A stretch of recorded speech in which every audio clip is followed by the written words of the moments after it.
gel Excel whiteboard and markers. Writes long.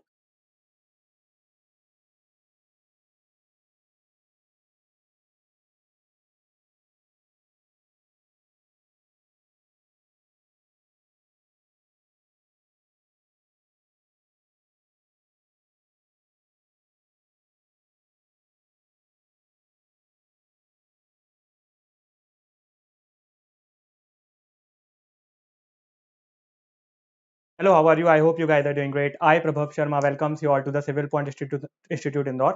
अगर आपको audio video clear है तो एक बार लाइव चैट में आप थम्स अप दे दीजिए मुझे.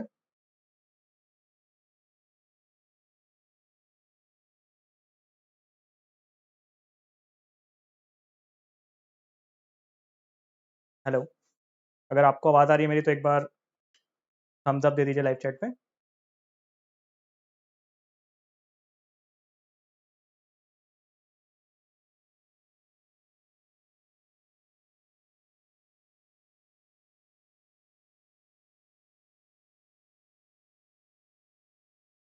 चलिए ठीक है, शुरू करते हैं.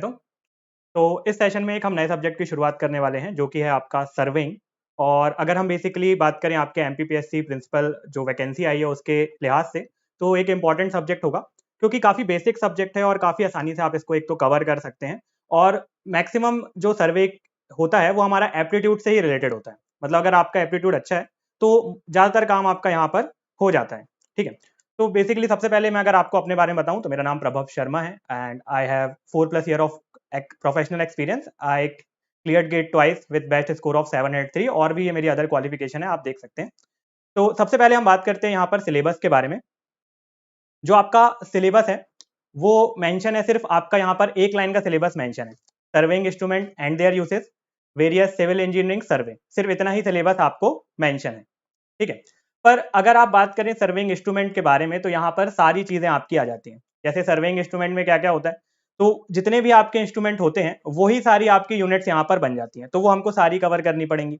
देन आपके जो अलग अलग तरीके के सर्वे होते हैं वो भी हमको यहाँ पर देखने हैं कि कितने तरीके के आपके सर्वे होते हैं, कौन कौन से टाइप से आप सर्वे को परफॉर्म कर सकते हैं. तो वैसे तो आपका सिलेबस सिर्फ इतना सा ही मेंशन है, पर अगर हम इसको एक्सपांड करें या एलैबोरेट करें तो आपका जो सिलेबस है वो काफी बड़ा हो जाएगा. तो हमारी अप्रोच क्या होगी, हम किस तरीके से सब्जेक्ट को कवर करेंगे. तो बिल्कुल बेसिक लेवल से हम इस सब्जेक्ट को कवर करेंगे और मैक्सिमम से मैक्सिमम चीजें हम यहाँ पर कवर करेंगे और काफी सिंपल लैंग्वेज में चीजों को कवर करेंगे. तो सबसे पहले जो हमारा पहला यूनिट होगा जो कि यूनिट नंबर 1 होगा, उसमें हम बात करेंगे आपके फंडामेंटल्स ऑफ सर्वे के बारे में.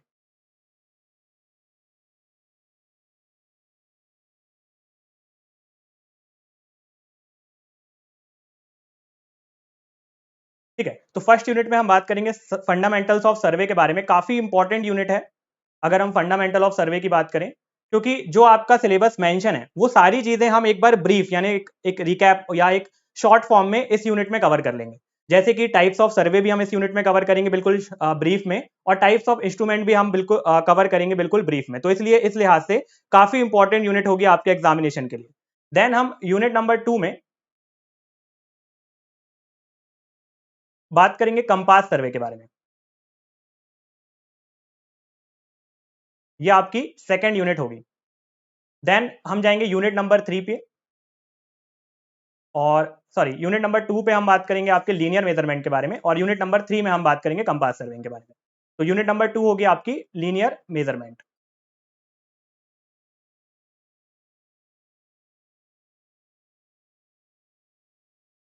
ठीक है, फिर आपकी यूनिट नंबर 3 जो होगी वो होगी कंपास सर्वे.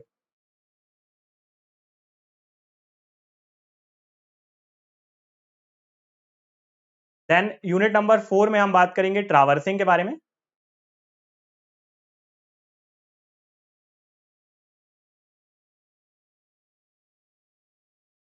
और यूनिट नंबर 5 में हम बात करेंगे लेवलिंग के बारे में.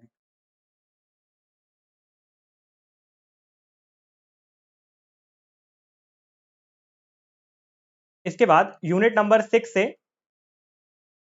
आपके जो अदर टॉपिक्स हैं वो सारे हम यूनिट नंबर 6 में कवर करेंगे, जो आपके छोटे छोटे टॉपिक्स होते हैं, जैसे कि आपका कॉन्टूर हो गया, आपका कर्व्स हो गया, देन आपका फोटोकेमेट्री हो गया, और भी जो आपके अदर टॉपिक है, ठीक है। तो वो सारे हम यूनिट नंबर 6 में कवर करेंगे। तो काफी शॉर्ट में हमको कवर करना होगा, क्योंकि वैसे तो सर्विंग काफी बड़ा है, पर आपके पास क्योंकि लिमिटेड टाइम है और बहुत सारा कंटेंट आपको पहले से ही पढ़ना है, तो उस लिहाज से हम यहाँ पर बहुत शॉर्ट में इसको कवर करने की कोशिश करेंगे। जितनी चीजें वो सारी ही चीजें हम यहाँ पर कवर करेंगे। तो मैं यहाँ पर आपके लिए अपने खुद के रिटन नोट्स लेकर आया हूँ, जो मैंने खुद बनाए हुए हैं, जिसमें सिर्फ मैंने वही चीजें मेंशन की हुई हैं जो कि आपके लिए बहुत ज्यादा इंपॉर्टेंट है। ऐसी कोई भी चीज मैंने यहाँ पर नहीं रखी हुई है जो आपके एग्जामिनेशन के लिए इंपॉर्टेंट नहीं है। तो यहाँ पे सिर्फ आपको उतनी ही चीजें देखनी मिलेंगी जो चीजें आपके एग्जामिनेशन के लिए डायरेक्टली पूछी जा सकती हैं। मतलब अगर आप इन नोट्स को देखेंगे तो जितने भी पॉइंट्स यहाँ पर लिखे हैं वो एक एक क्वेश्चन के हिसाब से ही है ना। तो सारी चीजें आपको बिल्कुल प्रिसाइज और क्रिप्स फॉर्मेट में यहाँ पर मिलेंगी। चलिए तो शुरू करते हैं हम सर्वे से। तो बेसिकली अगर सर्वे की हम बात करें तो सर्वे कोई एक ऐसी नई चीज नहीं है जो आप पहली बार सुन रहे होंगे। आपने कई बार सर्वे का नाम भी सुना होगा और कई बार आपने सर्वे टर्म भी सुना होगा, लेकिन अब हम इसको सिविल इंजीनियरिंग के रिस्पेक्ट में पढ़ेंगे। अब अगर आप किसी भी ब्रांच से हैं, चाहे आप इलेक्ट्रिकल, मैकेनिकल, इलेक्ट्रॉनिक्स या फिर सिविल से क्यों ना हो, सर्वे आपने इसके पहले भी कई बार देखा होगा, कई बार सुना होगा। आपने सुना होगा कि यहाँ पे सर्वे हो रहा है, इस चीज का सर्वे हो रहा है, तो ये आपने पहले भी देखा होगा, है ना। कोई नई चीज नहीं है ये। लेकिन अब हम इसको किसके रिस्पेक्ट में बात करेंगे? इसको हम बात करेंगे सिविल इंजीनियरिंग के रिस्पेक्ट में, ठीक है। अगर हम एक जनरल, एक आम तौर पे सर्वे की बात करें तो आपने सुना होगा कि जैसे जब जनगणना होती है तो सर्वे होता है। तो सर्वे में हम करते क्या है ना। बेसिकली अगर मैं आपसे पूछूं कि सर्वे क्यों हम करते हैं, बेसिकली हमारा प्राइम मोटो क्या होता है, तो अगर आप मुझे बता सकते हो अपने तौर पे, आपको जो पता हो कि सर्वे का क्या मतलब होता है, तो प्लीज मुझे कमेंट करके बताइएगा।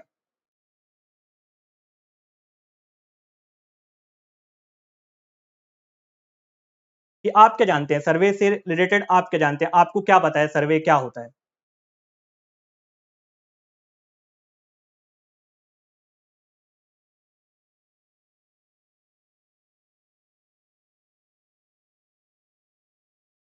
चलिए ठीक है, बिल्कुल अगर सिंपल भाषा में हम सर्वे को समझें तो सर्वे का सीधा सीधा सा मतलब होता है इंफॉर्मेशन को कलेक्ट करना। जैसे अगर हम जनगणना की बात करते हैं तो आपके यहाँ पे लोग जब आते हैं तो वो इंफॉर्मेशन को कलेक्ट करते हैं, जो भी आपकी रिलेटेड इंफॉर्मेशन होती है, लाइक आपकी एज क्या है, बेसिकली वो गैदर करते हैं, आपके घर में कितने लोग हैं, तो वो एक इंफॉर्मेशन को क्या करते हैं, कलेक्ट करते हैं। और उस इंफॉर्मेशन के बिहाफ पे एक एक डेटा प्रिपेयर करते हैं, जिसमें अलग अलग एज ग्रुप के हिसाब से वो बताते हैं कि इस पर्टिकुलर एज ग्रुप में इतने लोग हैं, इस पर्टिकुलर एज ग्रुप में इतने लोग हैं। तो सबसे पहला सर्वे का मतलब क्या है? Collection of information. अगर बिल्कुल लेमन लैंग्वेज में हम समझें कि सर्वे का क्या मतलब होता है, तो कलेक्शन ऑफ इंफॉर्मेशन।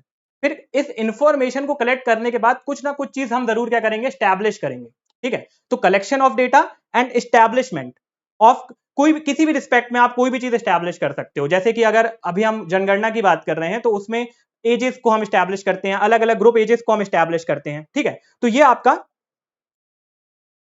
जी बिल्कुल सही बता रहे हैं आप सत्या, कलेक्शन ऑफ डेटा, ठीक है। तो बेसिकली हम क्या करते हैं, डेटा को कलेक्ट करते हैं, ठीक। लेकिन अगर हम इसको सर्वेइंग को सिविल इंजीनियरिंग के रिस्पेक्ट में बात करें कि सर्वे का क्या मतलब होता है, तो surveying is an art of measuring relative position of mean point beneath और above the surface of earth. तो किसी भी पर्टिकुलर अननोन पॉइंट की लोकेशन को पता लगाने की प्रक्रिया को ही हम क्या बोलते हैं, सर्वे बोलते हैं। यानी कि अगर कोई ऐसा पर्टिकुलर पॉइंट है जिसके बारे में आपको इंफॉर्मेशन नहीं है और आप कुछ पर्टिकुलर स्पेसिफिक टास्क परफॉर्म करके उस पॉइंट की अगर इंफॉर्मेशन को गैदर कर रहे हो, उस इंफॉर्मेशन को निकाल रहे हो, तो उसी को हम क्या बोलते हैं, सर्वेइंग बोलते हैं। एक तरीके से और इसकी आप डेफिनेशन देख सकते हो, surveying is a process of determining mean points above और beneath the surface of earth. तो बेसिकली सरफेस, अर्थ का जो सरफेस है उसके ऊपर कोई अगर अननोन पॉइंट है तो उसकी लोकेशन भी आप पता लगा सकते हो।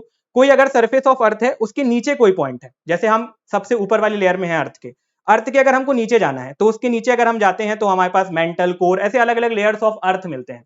तो अगर उसमें भी अगर आपको कोई पॉइंट की इंफॉर्मेशन को पता लगाना है तो आप सर्वे की मदद से उस पॉइंट की इंफॉर्मेशन को पता लगा सकते हो। अब यहां पर सबसे इंपॉर्टेंट चीज क्या है, सर्वेइंग जब हम करते हैं तो उसमें सबसे इंपॉर्टेंट चीज है हमारा कि जब भी आप किसी पर्टिकुलर पॉइंट की लोकेशन को पता लगाओगे तो with reference to some other point लगाओगे। ऐसा तो नहीं है कि जैसे अगर मान लीजिए आप अभी भोपाल में हैं, ठीक है, और अगर आपको भोपाल की लोकेशन को बताना है तो किसी एक पर्टिकुलर रेफरेंस के हिसाब से आप भोपाल की लोकेशन बताओगे कि भोपाल इंदौर से इतना दूर है या दिल्ली से इतना दूर है। तो दिल्ली यहां पर क्या है, रेफरेंस है। इंदौर यहां पर क्या है, रेफरेंस है। पोजीशन किसकी अननोन थी, भोपाल की। तो भोपाल की पोजीशन हम पता लगा रहे हैं with reference to some some other point, किसी और अदर पॉइंट के रेफरेंस के हिसाब से। तो यहां से अगर हम सम अप करें सर्वेइंग के मतलब को, तो सर्वेइंग का मतलब होता है किसी भी अननोन पॉइंट की पोजीशन को पता लगाने की process with reference to some fixed point.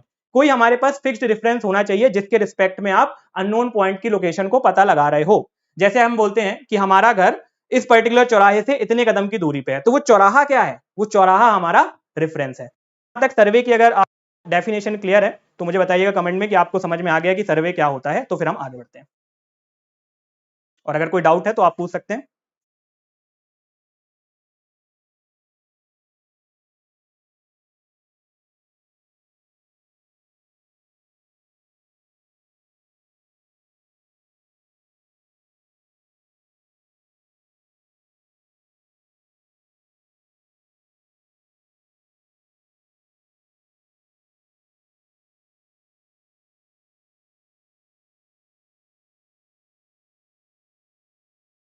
चलिए, तो अब नेक्स्ट जब अगर कोई आप पॉइंट को डिटरमाइन करोगे, जैसे किसी लोकेशन को आपने पता लगाया, किसी पॉइंट के बारे में आपने कोई इंफॉर्मेशन को गैदर किया, तो किस किस रिस्पेक्ट में आप उस इंफॉर्मेशन को गैदर कर सकते हो।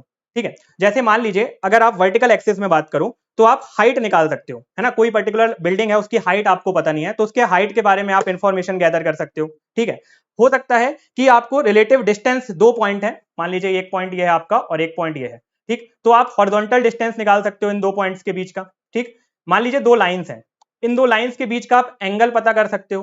ठीक, आप किसी भी पर्टिकुलर बिल्डिंग की हाइट पता कर सकते हो। तो बहुत सारी चीजें हम सर्वेइंग की मदद से निकाल सकते हैं। इसीलिए सर्वे जो होता है वो सिविल इंजीनियरिंग का एक बहुत इंपॉर्टेंट सब्जेक्ट भी होता है, और फील्ड में भी जब हम काम करते हैं तो सर्वेइंग बहुत इंपॉर्टेंट होता है। जब भी हम कोई काम शुरू करने वाले होते हैं तो सबसे पहले हम सर्वे करते हैं, ताकि उस लोकेशन जहां पे हम काम कर रहे हैं उसके बारे में हमको बेसिक डिटेल्स पता चल जाए, और जो भी अननोन चीजें हैं वो हम पता कर लेते हैं विद द हेल्प ऑफ सर्वे। तो यहां पर हम क्या क्या चीजें निकालना सीखेंगे, सबसे पहले तो हम डिस्टेंसेस को निकालना सीखेंगे, एंगल्स को निकालना सीख सकते हैं, हाइट को निकालना सीख सकते हैं। अब डिस्टेंसेस भी आपके हॉरिजॉन्टल डिस्टेंस हो सकते हैं, वर्टिकल डिस्टेंस हो सकते हैं। तो ऐसे अलग अलग जो हमारी अननोन पैरामीटर्स हैं उनको हम सर्वे की मदद से पता लगा सकते हैं। ठीक है, अब बेसिकली सर्वे में जब आप डेटा को गैदर करोगे, जब इंफॉर्मेशन को आप अटेन करोगे, तो उसको आपको किसी ना किसी फॉर्म में रिप्रेजेंट करना होगा, है ना। मान लीजिए आप किसी पर्टिकुलर प्लॉट पे गए, किसी ग्राउंड पे गए, इस पर्टिकुलर जैसे मान लीजिए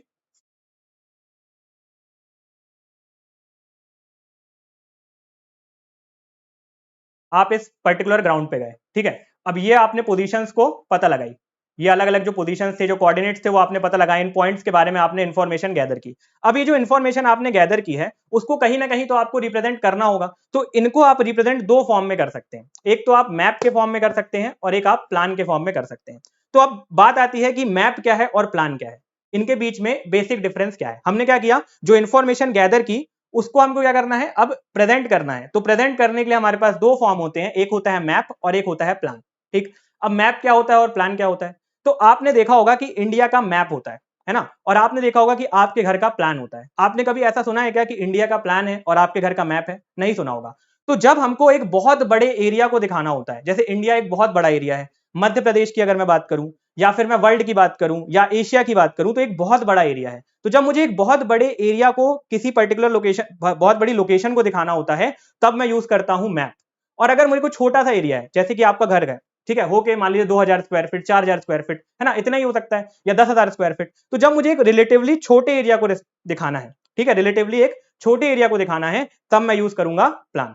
ठीक, तो अगर एक बहुत बड़ा एरिया है, जैसे कोई कंट्री है, सिटी है, या कोई स्टेट है, तो हम यूज करेंगे मैप को, और अगर कोई छोटा एरिया है तो हम यूज करेंगे प्लान को। अब यहां से क्वेश्चन क्या बनता है, ठीक है, बेसिकली हमारा मेन मोटिव क्या है, जो क्वेश्चन बनेंगे यहां से उनको सॉल्व करना। ठीक है, तो क्वेश्चन क्या बन सकता है यहां से आपसे क्वेश्चन पूछा जाता है कि मैप की स्केल बड़ी होती है कि प्लान की स्केल बड़ी होती है। तो यहां से जब हम पढ़ते हैं इसको, तो हमें तो ऐसा पढ़ने से लग रहा है कि मैप की स्केल बड़ी होगी और प्लान की स्केल छोटी होगी, लेकिन ऐसा नहीं होता है, इसका उल्टा होता है। जो मैप की स्केल होती है वो छोटी होती है, और जो प्लान की स्केल होती है वो बड़ी होती है। अब ये कैसे? क्योंकि स्केल क्या होता है आपका, स्केल का मतलब होता है आपका map distance upon ground distance, map upon ground. तो map distance upon ground distance का मतलब क्या है, जैसे आपने कोई एक पर्टिकुलर ग्राउंड पे हैं आप, ठीक है, इस पर्टिकुलर ग्राउंड में दो पॉइंट्स के बीच का जो डिस्टेंस है वो 10 मीटर है। इस पर्टिकुलर ग्राउंड में दो पॉइंट्स के बीच का डिस्टेंस 10 मीटर है। इस सेम को आपने किस में प्लॉट किया, इस सेम को आपने जब मैप में प्लॉट किया, तो इस 10 मीटर को आपने किस में रिप्रेजेंट किया, यहां पे हो सकता है आपने 1 मीटर की लाइन से। अब तो यहाँ पे तो आपको एक ही स्केल पे दिख रहा होगा क्योंकि हम फील्ड यहाँ पे पेपर में बना रहे हैं, पर आपका मैप आपको पता है फील्ड से छोटा होगा, और जब आप इस मैप में इसको दिखाओगे तो एक छोटी सी लाइन से दिखाओगे, हो सकता है 1 सेंटीमीटर 2 सेंटीमीटर, 10 मीटर की लाइन तो नहीं खींच सकते। तो आपके मैप का 10 मीटर आपने किस में कन्वर्ट कर दिया, आपके ग्राउंड का 10 मीटर आपने मैप में किस में कन्वर्ट कर दिया, मान लीजिए सेंटीमीटर में। तो आप स्केल क्या हो गई, आपकी स्केल हो गई 1/1 centimetre upon 10 metre, 1 centimetre upon 10 metre. तो यहां पे आप देखिए रेशियो में क्या आ रहा है, आपका जो ग्राउंड डिस्टेंस है वो आ रहा है। तो अगर हम यहां पे भी देखें मैप में, तो रेशियो में क्या आ रहा है आपका ग्राउंड डिस्टेंस, तो 1 अपॉन में अगर आप कोई चीज करोगे तो वो क्या होगा, बहुत छोटा होगा। तो अभी के लिए इतना आप समझिए कि मैप क्या होता है, क्योंकि उसमें जो स्केल डिवाइड में होता है वो बहुत बड़ी क्वांटिटी होती है, इसलिए जो ओवरऑल क्वांटिटी है वो क्या है, छोटी है। आगे जब हम स्केल डिस्कस करेंगे तो इसको और डिटेल में और अच्छे से हम इसको डिस्कस करेंगे। अभी के लिए आप दिमाग में सिर्फ ये रखिएगा कि मैप जो होता है वो छोटा होता है और जो प्लान होता है उसकी स्केल बड़ी होती है, क्योंकि मैप में एक हम बहुत बड़े एरिया को कंसाइज करके एक छोटे से पार्ट में ले आते हैं, और प्लान में हम रिलेटिवली एक बड़े एरिया को छोटे एरिया में लेकर आते हैं। ठीक है, यहां तक क्लियर है, यहां तक कोई डाउट तो नहीं है, यहां तक क्लियर आ रही है सारी चीजें। ठीक है, एक और इंपॉर्टेंट पॉइंट है यहां पर कि जब भी आप पूरे के पूरे किसी भी मैप को बनाते हैं तो आप हमेशा उसको 2D में ही बना सकते हैं। क्या आपने कभी भी कोई 3D मैप देखा है, तो नहीं देखा होगा। तो यहां पे जो हम प्रोजेक्शन यूज करते हैं वो ऑर्थोग्राफिक प्रोजेक्शन यूज करते हैं। ऑर्थोग्राफिक प्रोजेक्शन का ये मतलब होता है कि कोई भी अगर जो कर्व्ड सरफेस होगा वो आपके मैप में कैसा दिखेगा, स्ट्रेट दिखेगा, यानी कि लीनियर दिखेगा। जैसे मान लीजिए यहाँ पे आपको curved surface A B C D दिख रहा है, तो जब आप इसको मैप में प्रोजेक्ट करोगे तो वो स्ट्रेट लाइन के जैसे आ जाएगा। ठीक, तो ये पॉइंट भी आपको याद रखना है। तो अभी तक जो चीजें हमने कवर की, बेसिकली हमने देखा कि सर्वे का मतलब क्या होता है। तो यहां से क्वेश्चंस क्या बन सकते हैं एग्जामिनेशन में। तो पहला क्वेश्चन तो यही बन सकता है कि व्हाट इज सर्विंग। तो एक बहुत ही घिसी पिटी सी डेफिनेशन है, serving is the art of determining the relative position of mean point beneath और above the surface of earth. ठीक है, तो ये एक डेफिनेशन के हिसाब से आपका एक क्वेश्चन बन सकता है। सेकंड, आपसे पूछा जा सकता है कि किस तरीके से आप जो डेटा को कलेक्ट करते हो उसको आप दिखा सकते हो। तो उसको आप दो फॉर्म में दिखा सकते हो, एक तो आप मैप के फॉर्म में दिखा सकते हो और एक तो आप प्लान के फॉर्म में दिखा सकते हो। ठीक है, और बाकी जो आपका प्रोजेक्शन होता है सर्विंग में वो कैसा होता है, ऑर्थोग्राफिक प्रोजेक्शन होता है। ठीक, अब बात आती है कि हम सर्वे कर क्यों रहे हैं। तो अभी तो सिर्फ हमने ये देखा, बेसिकली हमने मोटा मोटा ये समझा कि सर्वेइंग हम इसलिए करते हैं ताकि किसी भी पर्टिकुलर अननोन पॉइंट की लोकेशन को पता लगा पाए। तो सिर्फ इतना सा इसका काम नहीं होता, सर्वेइंग के बहुत वाइड एप्लीकेशंस होते हैं। ठीक है, ऐसा नहीं है कि सिर्फ आप किसी अननोन पॉइंट को पता लगाने के लिए बस सर्वे करते हो, और भी चीजें हैं। सबसे पहले तो आप अननोन पॉइंट तो एक पॉइंट हो ही गया। ठीक, अब जैसे मान लीजिए कोई आपको प्लॉट बनाना है। ठीक है, जैसे आपने कोई प्लॉट खरीदा, अब आपको उस प्लॉट का लेआउट बनाना है।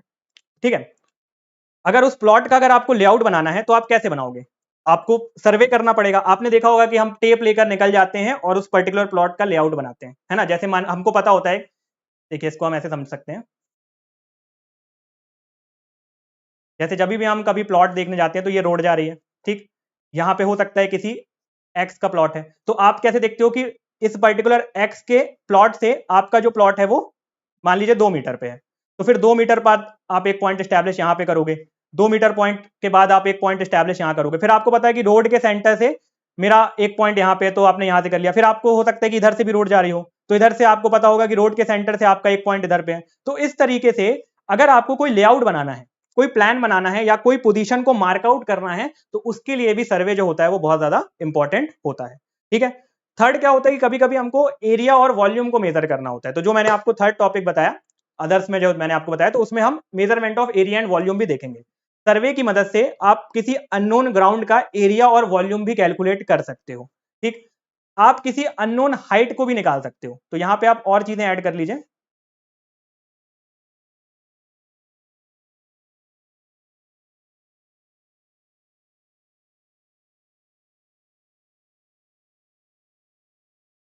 किसी भी चीज का अगर मान लीजिए आपको एलिवेशन नहीं पता है तो आप एलिवेशन भी निकाल सकते हैं।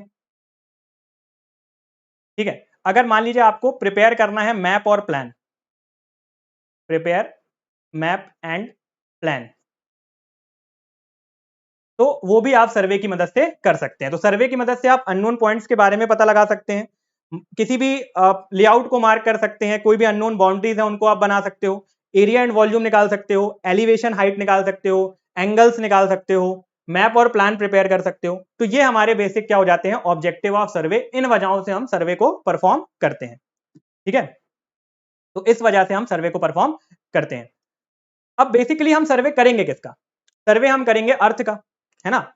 हमारे पास क्या है, हम किसके अंदर है, अर्थ के अंदर है, तो अर्थ का ही सर्वे कर सकते हैं, अर्थ के बाहर जाके तो सर्वे कर नहीं सकते। तो अर्थ के बारे में भी कुछ जनरल इन्फॉर्मेशन है, बहुत ही क्रिस्प, मतलब बहुत डिटेल में नहीं जाएंगे, छोटी छोटी सी जो इन्फॉर्मेशन डायरेक्टली एग्जामिनेशन में पूछी जाती है उनके बात करेंगे, ठीक।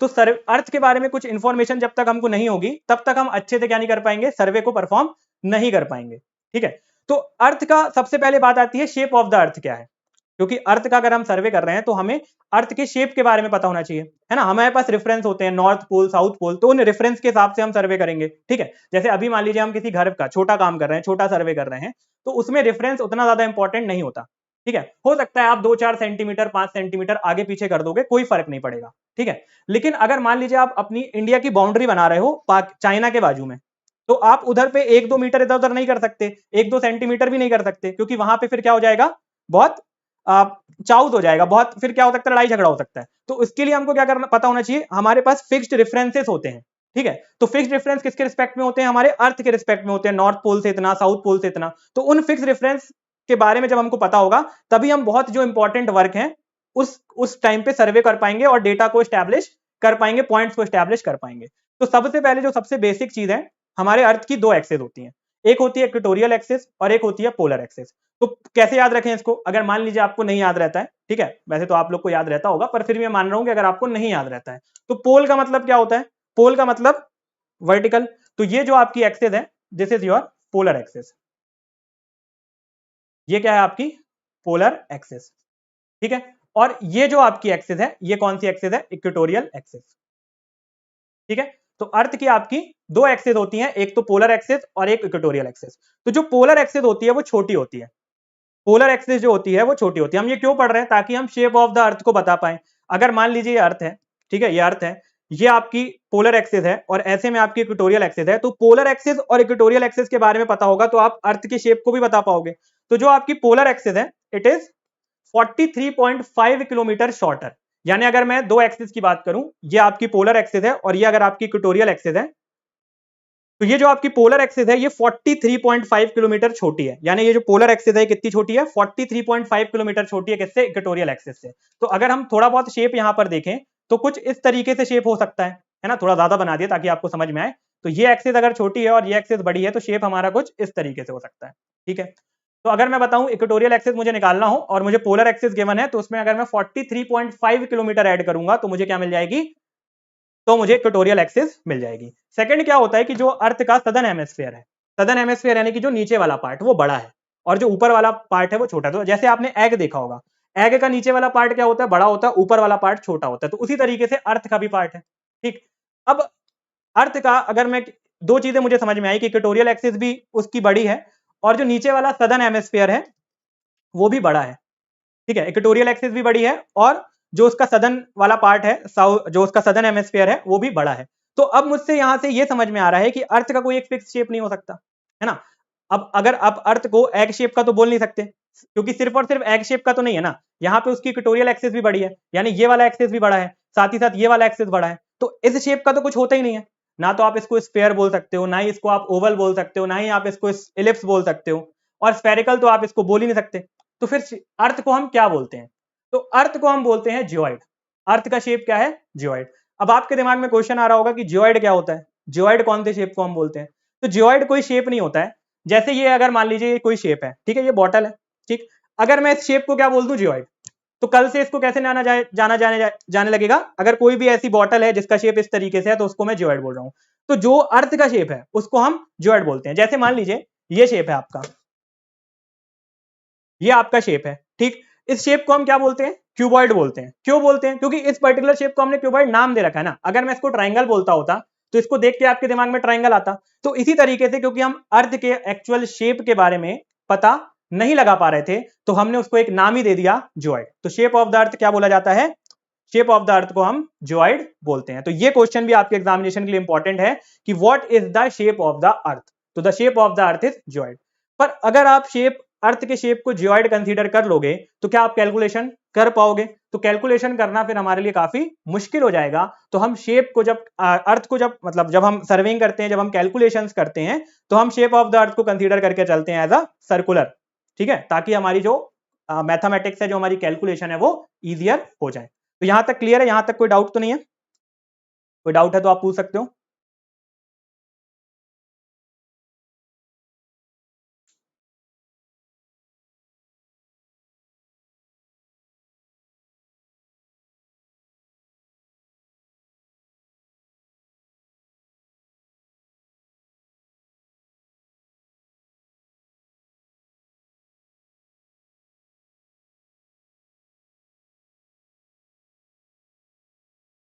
ठीक है, तो हम क्या पढ़ रहे हैं? अर्थ के बारे में जो बेसिक इंफॉर्मेशन है उसके बारे में हम बात करें। तो पहला हमने देखा कि आपका जो सदर्न हेमिस्फीयर होता है वो बड़ा होता है, आपकी जो इक्वेटोरियल एक्सिस होती है वो बड़ी होती है, और शेप ऑफ द अर्थ कैसा होता है? ज्योइड। तो ये तीन इंपॉर्टेंट इंफॉर्मेशन यहां से हमने कलेक्ट की है। ठीक है, चलिए आगे बढ़ते हैं।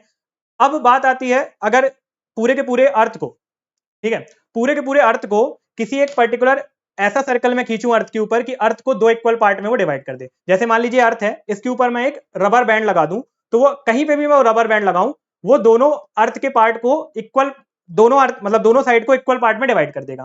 ठीक है, जैसे मान लीजिए मेरे पास रबर बैंड है, अगर मैं ये अर्थ के ऊपर रबर बैंड लगाता हूं, ठीक है, तो इस रबर बैंड के लगाने के बाद जो मेरा अर्थ है ये दो इक्वल पार्ट में डिवाइड हो जाएगा।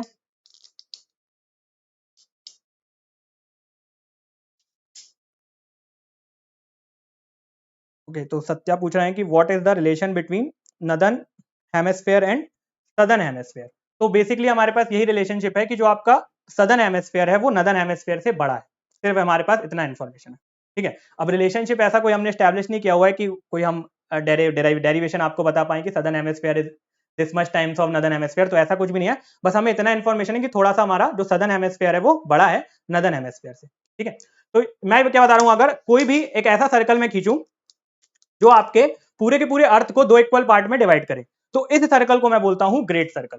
ठीक है, तो great circle is a circle which divides the earth into two equal part. Great circle is a circle which divides the earth into two equal part. तो अगर आपके क्वेश्चन एग्जामिनेशन में क्वेश्चन पूछा जाता है कि व्हाट इज ग्रेट सर्कल, तो आपका आंसर क्या होगा कि it is a circle which divides the earth into two equal parts, जो अर्थ को दो इक्वल पार्ट में डिवाइड करता है। अब मुझे आप बताइए, अगर मैं ऐसे तीन ग्रेट सर्कल बना दूं, ये एक मैंने बनाया, एक मैं इधर से भी इसको कवर कर दूं, और एक मैं इसको इधर से भी कवर कर दूं, कैसे? तो ये हम समझते हैं।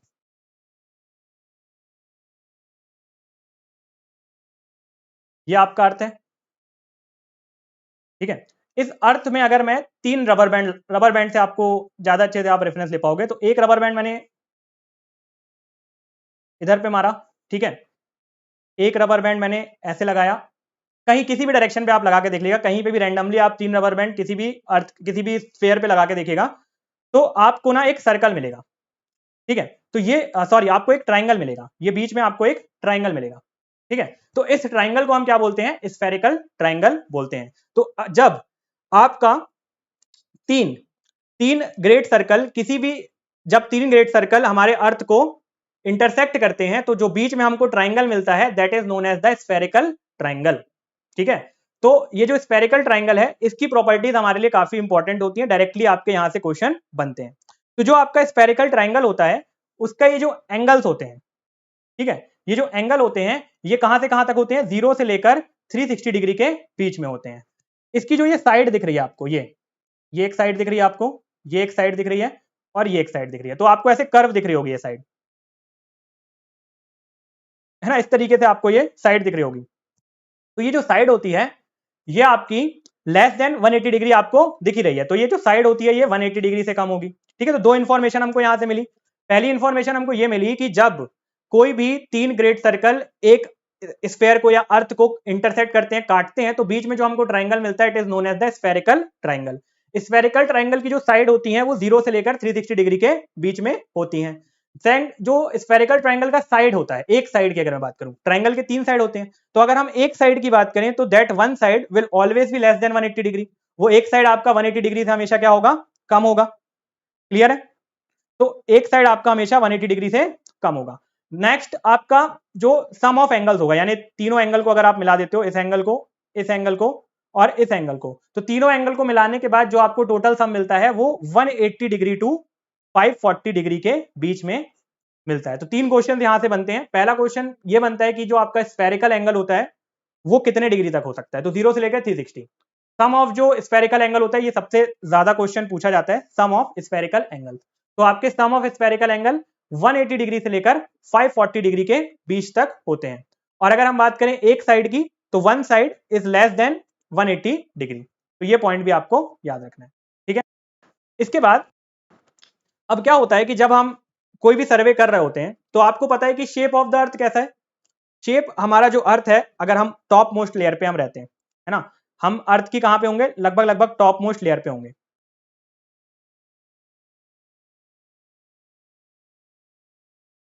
ठीक है, मान लीजिए हम इस लेयर पे हैं।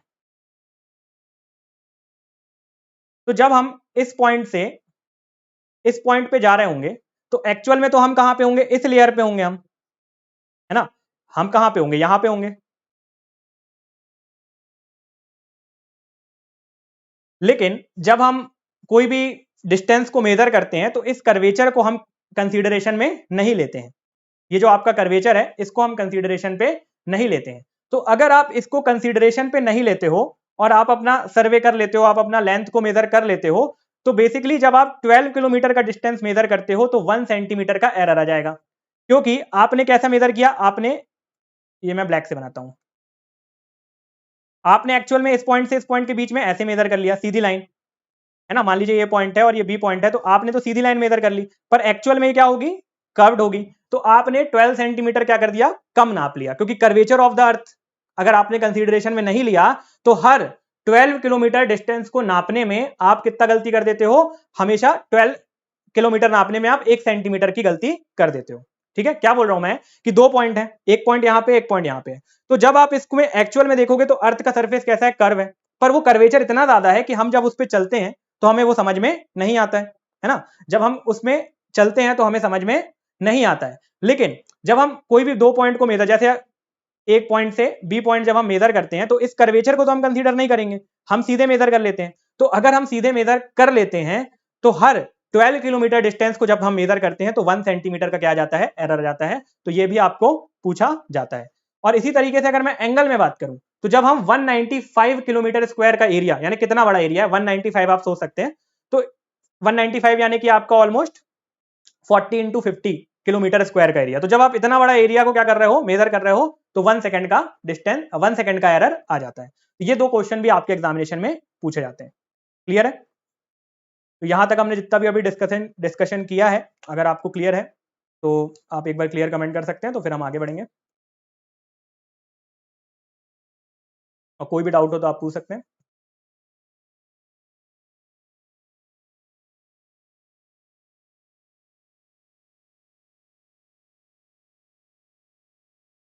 देखिए, सर्वे एक ऐसा सब्जेक्ट है कि जो आप हमेशा से करते ही आ रहे हो। ऐसा तो नहीं है कि सर्वे आप आज पहली बार पढ़ रहे होगे। जैसे अगर मान लीजिए आप कोई स्केल से लेकर कोई लाइन भी खींचते हो ना, तो वो भी एक पार्ट ऑफ सर्वे ही है। ठीक है, तो इसको इस तरीके से देखिए, बिल्कुल नॉर्मल सा सिंपल सा सब्जेक्ट है।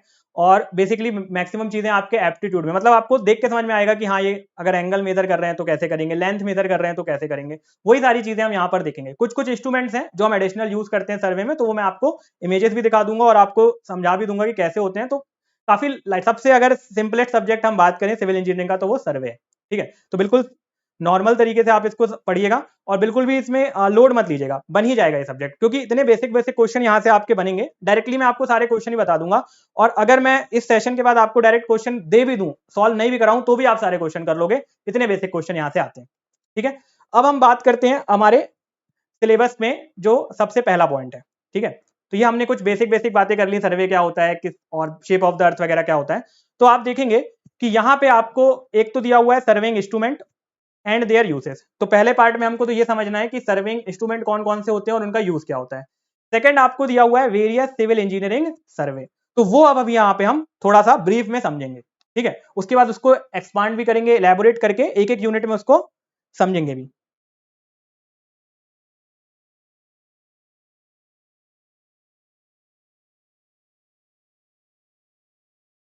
जी दिव्या, आप बोल रहे हो कि ग्राउंड लेवल से अबव लेंगे ना कर्व करके जमीन टच करके नहीं करते हैं। बिल्कुल सही बात है, मैं सिर्फ आपको अभी समझाने के लिए बता रहा था ताकि आप रेफरेंस से समझ पाओ। मेरा मकसद आपको सिर्फ समझाना था कि किस तरीके से हम सीधे अगर जाते हैं और कर्वेचर को कंसीडर नहीं करते तो एरर आती है। वो अभी हम डिटेल में आगे डिस्कस करेंगे जब हम अभी जियोडेटिक सर्वे के बारे में बात करेंगे, तो किस तरीके से आप एक पॉइंट से दूसरे पॉइंट की तरफ जाते हो। ठीक है, हाँ, ग्राउंड के ऊपर भी करेंगे, ग्राउंड के नीचे भी हम सर्वे कर सकते हैं। ऐसा नहीं है कि सिर्फ हम ग्राउंड के ऊपर ही सर्वे करते हैं, ग्राउंड के नीचे भी आप सर्वे कर सकते हो। ठीक है, जिसको आप अंडरग्राउंड सर्वे बोल सकते हो। जैसे अगर आपको डिफरेंट लेयर्स ऑफ जो अर्थ होती है उसके बारे में अगर आपको पता लगाना है तो उसके लिए भी हम जियोलॉजिकल सर्वे करते हैं, तो ग्राउंड के नीचे भी हम सर्वे कर सकते हैं। ऐसा नहीं कि सिर्फ ऊपर ही, और हम आपके एटमॉस्फेयर के ऊपर जाके भी सर्वे कर सकते हैं, एस्ट्रोनॉमिकल सर्वे जिसको हम बोलते हैं। तो अलग सर्वे आप हर जगह कर सकते हो बेसिकली, क्योंकि सर्वे का मतलब क्या है? सर्वे का मतलब है कि आपको पॉइंट्स के बारे में इंफॉर्मेशन कलेक्ट करना है। तो किसी भी अननोन पॉइंट की आप इंफॉर्मेशन कहीं पे भी कलेक्ट कर सकते हो, सरफेस के ऊपर भी कर सकते हो, सरफेस के नीचे भी कर सकते हो, अर्थ के बाहर भी जाके कर सकते हो। खैर वो थोड़ा सा और कॉम्प्लेक्स हो जाता है, वो एडवांस सर्वे में हम चले जाते हैं, पर वहां पे भी आप इंफॉर्मेशन को कलेक्ट कर सकते हो। ठीक है, चलिए, तो अब ये जो पॉइंट है, ये जो आपका क्लासिफिकेशन ऑफ सर्वे है, तो ये सर्वे का सबसे इंपॉर्टेंट पॉइंट है। अगर हम बात करें वेरियस सिविल इंजीनियरिंग एग्जामिनेशंस जो होते हैं, है ना, तो वहां पे यहां से एक क्वेश्चन 110% बनता ही बनता है। तो जो अभी मैं आपको बता रहा हूं, जितने पॉइंट्स मैं आपको यहां पर लिखे हुआ हूं, सारे पॉइंट्स बहुत इंपॉर्टेंट है। यहां से आपको मैक्सिमम चांसेस है कि क्वेश्चन देखने को मिलेगा। जब हम क्वेश्चन भी सॉल्व करेंगे तो आप देखेंगे कि इस पर्टिकुलर टेबल से, जो अभी आपके टेबल स्क्रीन पे है, इस पर्टिकुलर टेबल से आपको बहुत सारे क्वेश्चन देखने को मिलेंगे।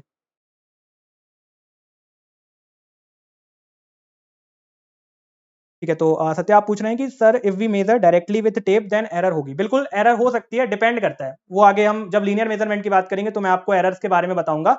टेप में टोटल 7 तरीके की एरर होती हैं। ठीक है, स्टैंडर्डाइजेशन एरर होती है, स्लोप एरर होती है, टेम्परेचर एरर होती है, पुल एरर होती है। तो अलग अलग तरीके की एरर्स होती हैं टेप में। और अगर आपको लीनियर मेजरमेंट करना है तो आप टेप से भी कर सकते हो और आपके चेन से भी कर सकते हो। वो हम लीनियर मेजरमेंट में अच्छे से कवर करेंगे। बिल्कुल एरर होगी, वो डिपेंड करता है कंडीशंस पे। कई बार ऐसा होता है कि हमारा जो टेप बना होता है वो किसी एक पर्टिकुलर टेम्परेचर के लिए बना होता है। अगर उससे ज्यादा टेम्परेचर है तो उसमें पुल ज्यादा आ जाता है, वो ज्यादा खिंच जाता है, तो उसकी वजह से एरर हो सकती है। जैसे टेप अगर आप यूज कर रहे हैं तो 2 लोग आप बेसिकली टेप को यूज करोगे ना, एक जन एक साइड से पकड़ेगा और एक जन दूसरे साइड से पकड़ेगा। तो क्या होता है कि जैसे अगर मान लीजिए आपने टेप को अच्छे से एक्सपांड नहीं किया है, ठीक है, अभी मेरे पास है नहीं, तो अगर आपने टेप को लूज पकड़ा हुआ है तो ऐसे कर्व बन जाता है, तो उसकी वजह से एरर हो सकती है। कई बार होता है कि हम बहुत ज्यादा ताकत में होते हैं, बहुत ज्यादा जोश में होते हैं और बहुत तेजी से टेप को खींच देते हैं, तो टेप की लेंथ खिंच जाती है, तो उसकी वजह से भी एरर होती है। वो हम पढ़ेंगे, आप उसके लिए टेंशन मत लीजिए, वो हम आगे कवर करेंगे कि आपका जो एरर किस तरीके से आती है। वो अलग से एक टॉपिक है, वो बहुत इंपॉर्टेंट टॉपिक है वो भी। तो वो हर तरीके की एरर मैं आपको डिटेल में बताऊंगा। उसके लिए अभी हम सिर्फ बेसिक बात कर रहे हैं कि किस तरीके से सर्वे परफॉर्म किया जाता है। एक जनरल ब्रीफ इंट्रोडक्शन ले रहे हैं। ये जो आपकी फर्स्ट यूनिट है फंडामेंटल्स ऑफ सर्वे, इसमें हम लगभग सारी चीजें एक बार छू लेंगे। ठीक है, आपका एक ओवरव्यू बन जाएगा सर्वेइंग सब्जेक्ट के बारे में कि सर्वे होता क्या है, सर्वे परफॉर्म क्या करते हैं, हमारा सिलेबस क्या है, क्या क्या चीजें हमको पढ़नी है, किस तरीके से पढ़नी है, ये सारी चीजें हम कवर कर लेंगे इसमें। और उसके बाद एक एक पॉइंट को हम उठा के जितना भी चीजें उसमें इंपॉर्टेंट है उसको एलैबोरेट करेंगे, जिसमें आप जो पूछ रहे हैं एरर वो भी आएगा। तो वो हम आगे जो आपकी सेकंड यूनिट है, तो आपको अगर अभी क्लियर नहीं हुआ है जो मैंने आंसर दिया, तो और अच्छे से हम उसमें जब कवर करेंगे तो और डिटेल में आपको क्लियर हो जाएगा। ठीक है, चलिए शुरू करते हैं हमारा क्लासिफिकेशन ऑफ सर्वे। ठीक है, तो सर्वे को हम अलग अलग तरीके से क्लासीफाई कर सकते हैं। ठीक है, एक तरीके से हम क्लासीफाई कर सकते हैं कि हम ग्राउंड के ऊपर कर रहे हैं, ठीक है, तो अबव द ग्राउंड, ग्राउंड के नीचे कर रहे हैं तो अंडरग्राउंड, पानी के अंदर कर रहे हैं तो हाइड्रोलॉजिकल सर्वे, ठीक है, बाहर का कर रहे हैं तो एस्ट्रोनॉमिकल। अलग अलग तरीके से ऐसे हम क्लासीफाई कर सकते हैं। तो उसी तरीके से उसी क्लासिफिकेशन की कड़ी में एक और क्लासिफिकेशन होता है, जब हम कर्वेचर ऑफ द अर्थ को कंसीडर करते हैं तो उसको हम बोलते हैं जियोडेटिक सर्वे। जब हम कर्वेचर ऑफ द अर्थ को कंसीडर करते हैं, this is your earth, if this curvature of the earth is considered, ये जो आपका कर्वेचर है इसको आप कंसीडर अगर कर रहे हो तो उसको हम बोलते हैं जियोडेटिक सर्वे। क्या बोलते हैं? जियोडेटिक सर्वे। अगर इस कर्वेचर को आप कंसीडर नहीं कर रहे हो तो उसको हम बोलते हैं प्लेन सर्वे। तो अब आपके क्वेश्चन दिमाग में ये क्वेश्चन आएगा कि हम कर्वेचर को क्यों नहीं करें कंसीडर, फिर हम हर बार ही कर लेते हैं। जब हमको पता है कि हमारा जो अर्थ है वो कर्व है, ठीक है, तो हम उसको कर्वेचर को कंसीडर करते हैं और सर्वे करते हैं, तो हम प्लेन सर्वे पढ़े क्यों रहे? तो बेसिकली जैसे मान लीजिए आपको छोटा सर्वे करना है, आपको नापना है कि आपका घर है ये, ठीक है, और ये आपके फ्रेंड का घर है, तो आपको आपके दोनों फ्रेंड के घर के बीच का अगर डिस्टेंस पता लगना है और उसमें अगर आप जियोडेटिक सर्वे करने चले गए तो आपका बहुत सारा पैसा भी लग जाएगा, बहुत ज्यादा टाइम भी लग जाएगा और बहुत सारे कैलकुलेशन भी लग जाएंगे। तो वो हमारे लिए कोई भी काम का नहीं है, क्योंकि मैंने आपको बताया 12 किलोमीटर में 1 सेंटीमीटर का एरर आता है। और अगर मैं आपके दो घरों के बीच के डिस्टेंस की बात करूं तो 1 सेंटीमीटर कोई बड़ी चीज नहीं है हमारे लिए, है ना। 1 2 4 मीटर तो हम ऐसे ही दबा लेते हैं आजू बाजू वालों के घरों के, तो कोई बड़ी चीज नहीं है हमारे लिए 1 सेंटीमीटर। तो क्या आप 1 सेंटीमीटर के लिए कर्वेचर को कंसीडर करोगे? बिल्कुल नहीं करोगे, है ना। उसमें आपका टाइम भी जाएगा, पैसा भी जाएगा और मेहनत भी जाएगी, तो क्यों हम बर्बाद करें। तो बेसिकली जब आपका एरिया छोटा होता है तो हमको कर्वेचर ऑफ द अर्थ को कंसीडर करने की जरूरत ही नहीं है। When area is small we don't need to consider the curvature of the earth, तब हमको कर्वेचर ऑफ द अर्थ को कंसीडर नहीं करना है। अगर एरिया बड़ा है तब हमको कर्वेचर को कंसीडर करना पड़ेगा, क्योंकि 12 किलोमीटर में 1 सेंटीमीटर का गलत 1 सेंटीमीटर का एरर आ जा रहा है। 12 से अगर हम बात करें 120 की, तो 120 में 10 सेंटीमीटर का एरर आ जाएगा। 120 में 10 सेंटीमीटर का एरर आ जाएगा।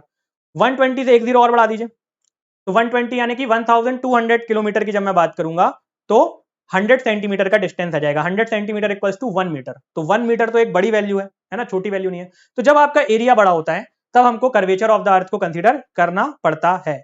अब कर्वेचर ऑफ द अर्थ क्या होता है ये तो आपको पता ही होगा। कर्वेचर मतलब ये जो अर्थ का गोल वाला पार्ट है ना, ये जो टॉप सरफेस इसका ये जो गोल वाला पार्ट है, अगर इसको कंसीडरेशन में लेकर हम सर्वे कर रहे हैं तो it is known as geodetic survey, और इसको अगर कंसीडरेशन में बिना लिए हम सर्वे कर रहे हैं तो it is known as plane survey, है ना। मैंने कई बार आपको ये रिपीट कर दिया, तो ऐसा मैंने इसलिए किया, बार बार मैं आपको ये इसलिए भी बता रहा हूं क्योंकि जब आप प्रीवियस ईयर लगाएंगे तो इस पर्टिकुलर टॉपिक से, इस पर्टिकुलर पॉइंट से हर एग्जाम में, कोई भी आप एग्जाम उठा लीजिए जहां पे सर्वेइंग पूछा जाता है उसमें क्वेश्चन आया हुआ है। ये क्वेश्चन सबसे मोस्ट फेवरेट क्वेश्चन होता है एग्जामिनर का कि when curvature of the earth is not considered then that type of survey is known as, तो उस सर्वे को हम क्या बोलते हैं, तो उस सर्वे को हम बोलते हैं geodetic survey. Sorry, curvature of the earth is considered तो हम उसको बोलते हैं geodetic survey. Curvature of the earth is not considered then हम उसको बोलते हैं प्लेन सर्वे। तो नाम से वैसे समझ में आ जाता है, कर्व अगर हम कंसीडर कर रहे हैं तो जियोडेटिक, और कर्व कंसीडर नहीं कर रहे तो प्लेन है यानी सपाट है तो प्लेन सर्वे। ठीक है, क्लियर है ये, इसमें तो कोई डाउट नहीं है। सर अगर कोई डाउट हो आपको तो आप पूछ सकते हैं।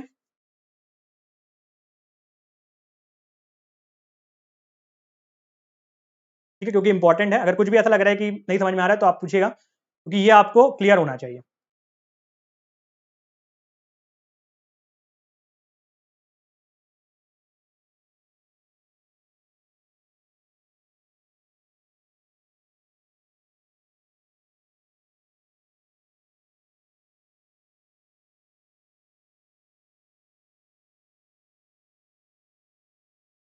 चलिए सेकंड, अब इनके बीच का हम डिफरेंस देखते हैं। तो पहला डिफरेंस तो यही हो गया आपका कि curvature of the earth is considered and curvature of the earth is not considered. Not considered में आपका क्या हो गया, प्लेन सर्वे, एंड कंसीडर्ड में हो गया आपका जियोडेटिक सर्वे। ठीक है, अगर हम छोटे डिस्टेंस की बात करते हैं तो हम बात करते हैं प्लेन सर्वेइंग के बारे में। अगर हमारा डिस्टेंस जो होता है वो काफी बड़ा होता है तो उसको हम बोल देते हैं जियोडेटिक सर्वे। अब हमारे पास रेफरेंस होना चाहिए, ठीक है, हमारे पास रेफरेंस होना चाहिए, क्योंकि छोटा मतलब क्या और बड़ा मतलब क्या, है ना। किस एरिया को आप छोटा बोलेंगे और किस एरिया को अगर आप बड़ा बोलेंगे। तो अगर जो आपका एरिया है,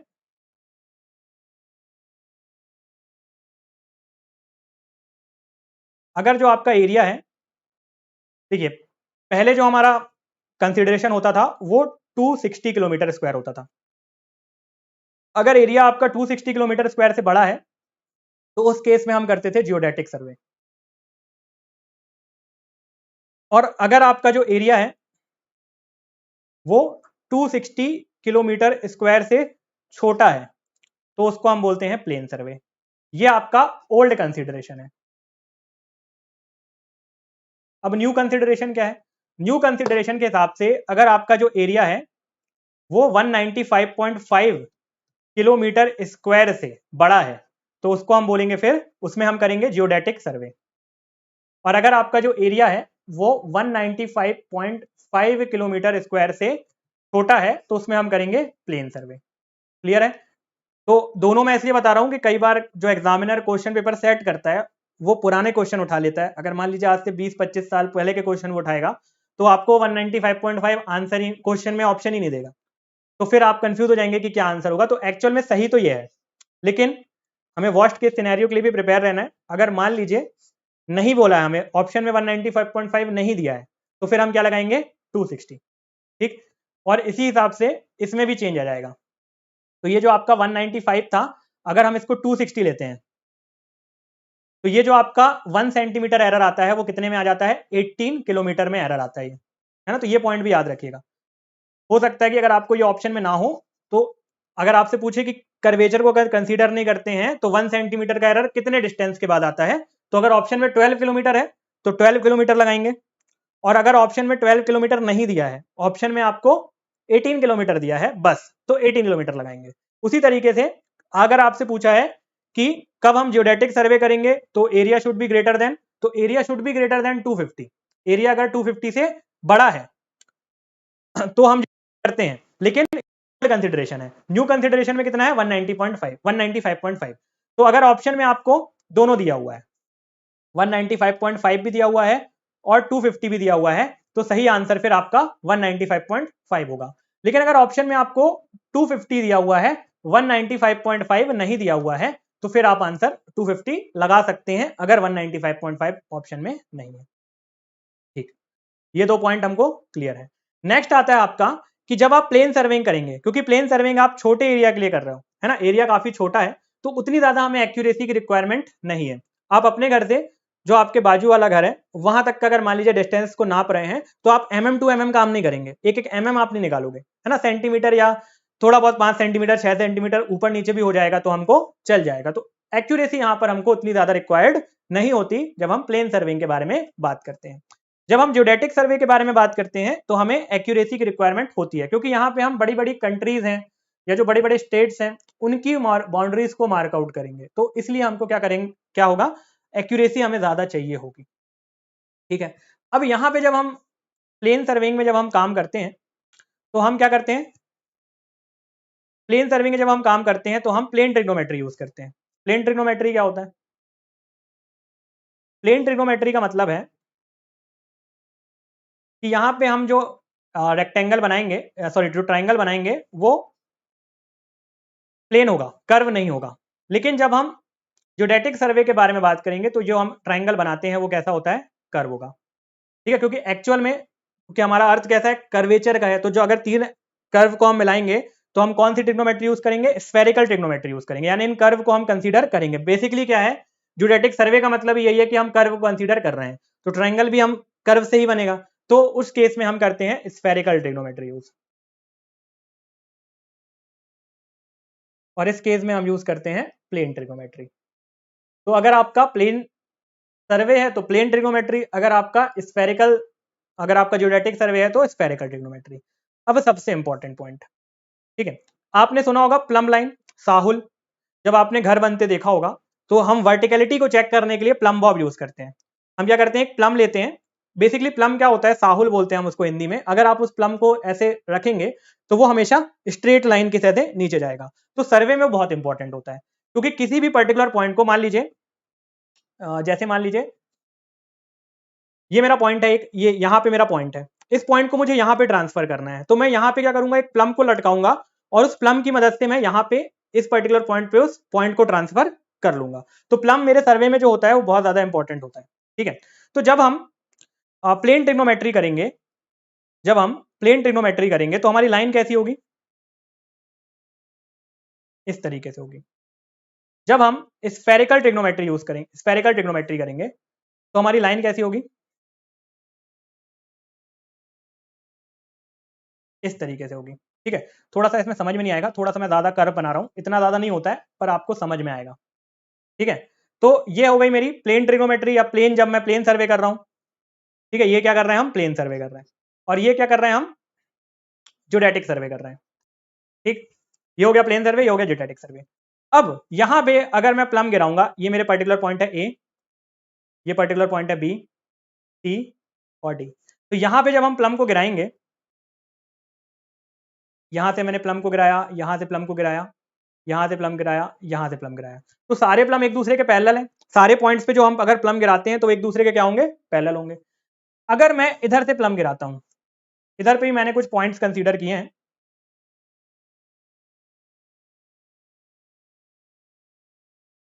अब अगर मैं यहां से प्लम को गिराता हूं,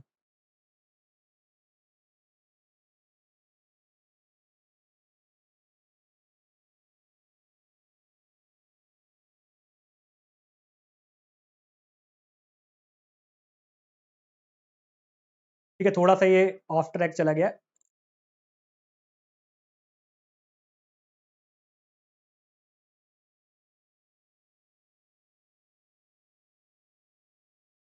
तो जब मैं ज्योडेटिक सर्वे में कहीं से भी प्लम गिराऊं वो हमेशा कहां पे आएगा, सेंटर पे ही आएगा। अब आप बोलोगे कैसे, ये आपकी एक बॉल है, ठीक, अगर इस पे आप सुई लगाओगे इधर से तो वो इधर पे ही आएगी, इधर से आप सुई लगाओगे तो इधर पे आएगी, किसी भी पॉइंट पे अगर आप सुई लगाओगे तो वो हमेशा सेंटर पे ही आएगी। तो जब हम ज्योडेटिक सर्वे कर रहे हैं और हम अगर मान लीजिए यहाँ पे सुई लगा रहे हैं कहीं पे, तो हमेशा वो प्लम लाइन सेंटर पे आएगी। तो ये सबसे मोस्ट इंपॉर्टेंट मेरा क्या हो जाता है, एक डिफरेंस है प्लेन सर्विंग में और ज्योडेटिक सर्विंग में, कि जब हम प्लेन सर्विंग की बात करते हैं तो प्लम लाइन एक दूसरे के हमेशा क्या रहती हैं, पैरेलल रहती हैं। When we talk about the plane surveying, plumb lines are always parallel to each other. Plumb line हमेशा एक दूसरे के क्या रहती हैं, पैरेलल रहती हैं। जब हम बात करते हैं ज्योडेटिक सर्वे के बारे में, तो प्लम लाइन क्या करती हैं, सेंटर पर आकर मीट करती हैं। तो नेक्स्ट आपका डिफरेंस यही है कि जब हम प्लेन सर्विंग की बात करते हैं तो plumb line is parallel to each other, when we talk about the geodetic survey plumb line intersect at the centre. ये आपकी प्लेन लाइन है, इधर पे मैं प्लम लाइन गिराऊंगा या इधर पे गिराऊं या इधर पे गिराऊं, हमेशा वो प्लम लाइन एक दूसरे के क्या रहेंगी, पैरेलल होंगी। ठीक है, और अगर हम बात करें ज्योडेटिक सर्वे में, तो यहाँ पे जब हम प्लम लाइन गिराएंगे, कहीं पे भी प्लम लाइन अगर हम गिराएंगे तो that will meet at the centre, वो हमेशा सेंटर पर आकर मीट करेगी। तो it is also one of the most important difference between the these two, जो कि आपके एग्जामिनेशन में डायरेक्टली पूछा जा सकता है। ठीक है, नेक्स्ट है आपका बेंचमार्क इज मस्ट और बेंचमार्क इज नॉट मस्ट। तो बेंचमार्क क्या होता है, बेंचमार्क तो आपको पता ही होगा वैसे क्या होता है ना, हमेशा पर्टिकुलर कुछ हमारा लैंडमार्क होता है, कुछ एक ऐसा माइलस्टोन होता है जिसको हम बोलते हैं कि हमारा बेंचमार्क है, इसको हमको बीट करना है। तो सर्विंग में भी ऐसा जो हमारा पॉइंट होता है जिसके बारे में हमको इन्फॉर्मेशन है, उसी को हम बोलते हैं बेंचमार्क। किसी भी पर्टिकुलर पॉइंट के बारे में अगर आपको इन्फॉर्मेशन है तो उसको हम क्या बोलते हैं, बेंचमार्क। तो जैसे मान लीजिए कोई भी पॉइंट है, उसके बारे में, उसकी लोकेशन के बारे में अगर आपको पता है तो that is known as benchmark. तो जब भी हम ज्योडेटिक सर्वे करते हैं तो हमें बेंचमार्क की रिक्वायरमेंट होती है, क्योंकि उस पर्टिकुलर रेफरेंस से ही, क्योंकि हमारे लिए एक एक एमएम बहुत इंपॉर्टेंट है। तो बेंचमार्क की रिक्वायरमेंट ज्योडेटिक सर्वे में होती है। When we talk about the plane serving, benchmark की रिक्वायरमेंट नहीं होती है। तो एक बार फिर से, प्लेन सर्विंग में curvature of the earth is not considered, geodetic survey में curvature of the earth is considered. Plane survey छोटा डिस्टेंस, ज्योडेटिक सर्वे बहुत बड़ा डिस्टेंस। प्लेन सर्वे में एरिया 195.5 से कम, ज्योडेटिक सर्वे में एरिया 195.5 से ज्यादा। प्लेन सर्वे में एक्यूरेसी कम, ज्योडेटिक सर्वे में एक्यूरेसी ज्यादा। प्लेन सर्वे में प्लम लाइन एक दूसरे के हमेशा पैरेलल रहेंगी, ज्योडेटिक सर्वे में प्लम लाइन जो है वो सेंटर पर आकर मीट कर जाएंगी। प्लेन सर्विंग में बेंचमार्क की रिक्वायरमेंट नहीं है, ज्योडेटिक सर्वे में बेंचमार्क की रिक्वायरमेंट है। अगर यहां तक क्लियर है तो एक बार बताइएगा, फिर हम आगे कंटिन्यू करते हैं। कोई भी डाउट हो तो आप पूछ सकते हैं।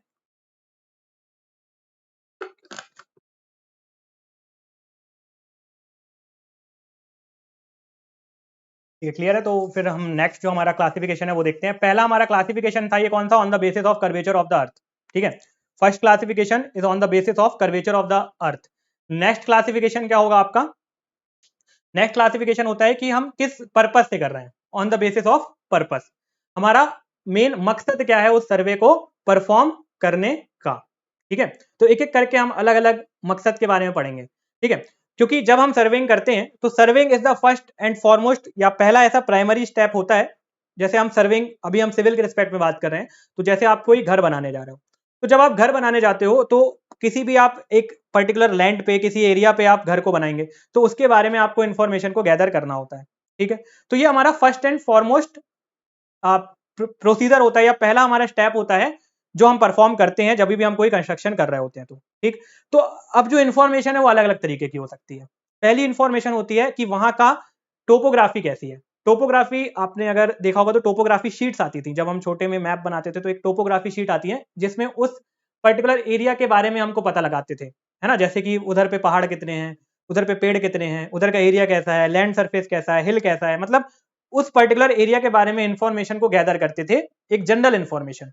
ठीक है, ऑन द बेसिस ऑफ वहां के फीचर्स कैसे हैं, वहां पे कोई भी पर्टिकुलर मैनमेड फीचर हो सकता है, जैसे कोई बड़ा मॉन्यूमेंट है, कोई मॉन्यूमेंट नहीं है, कितने पेड़ हैं, कितने पहाड़ हैं, कितनी नदियां हैं, तो ये सारी इंफॉर्मेशन हम जो गैदर करते हैं that is known as the topographical survey. इसी तरीके से आप वहां पे कितने घर बने हुए हैं, कैसी रोड है, तो उसको हम बोलेंगे इंजीनियरिंग सर्वे। ठीक है, एक बार ब्रीफ में देख लीजिए, फिर हम इसको डिटेल करते हैं। फिर अगर हमको कोई भी बाउंड्री लाइंस को मार्कआउट करना है तो उसके लिए हम करते हैं कैडेस्ट्रल सर्वे।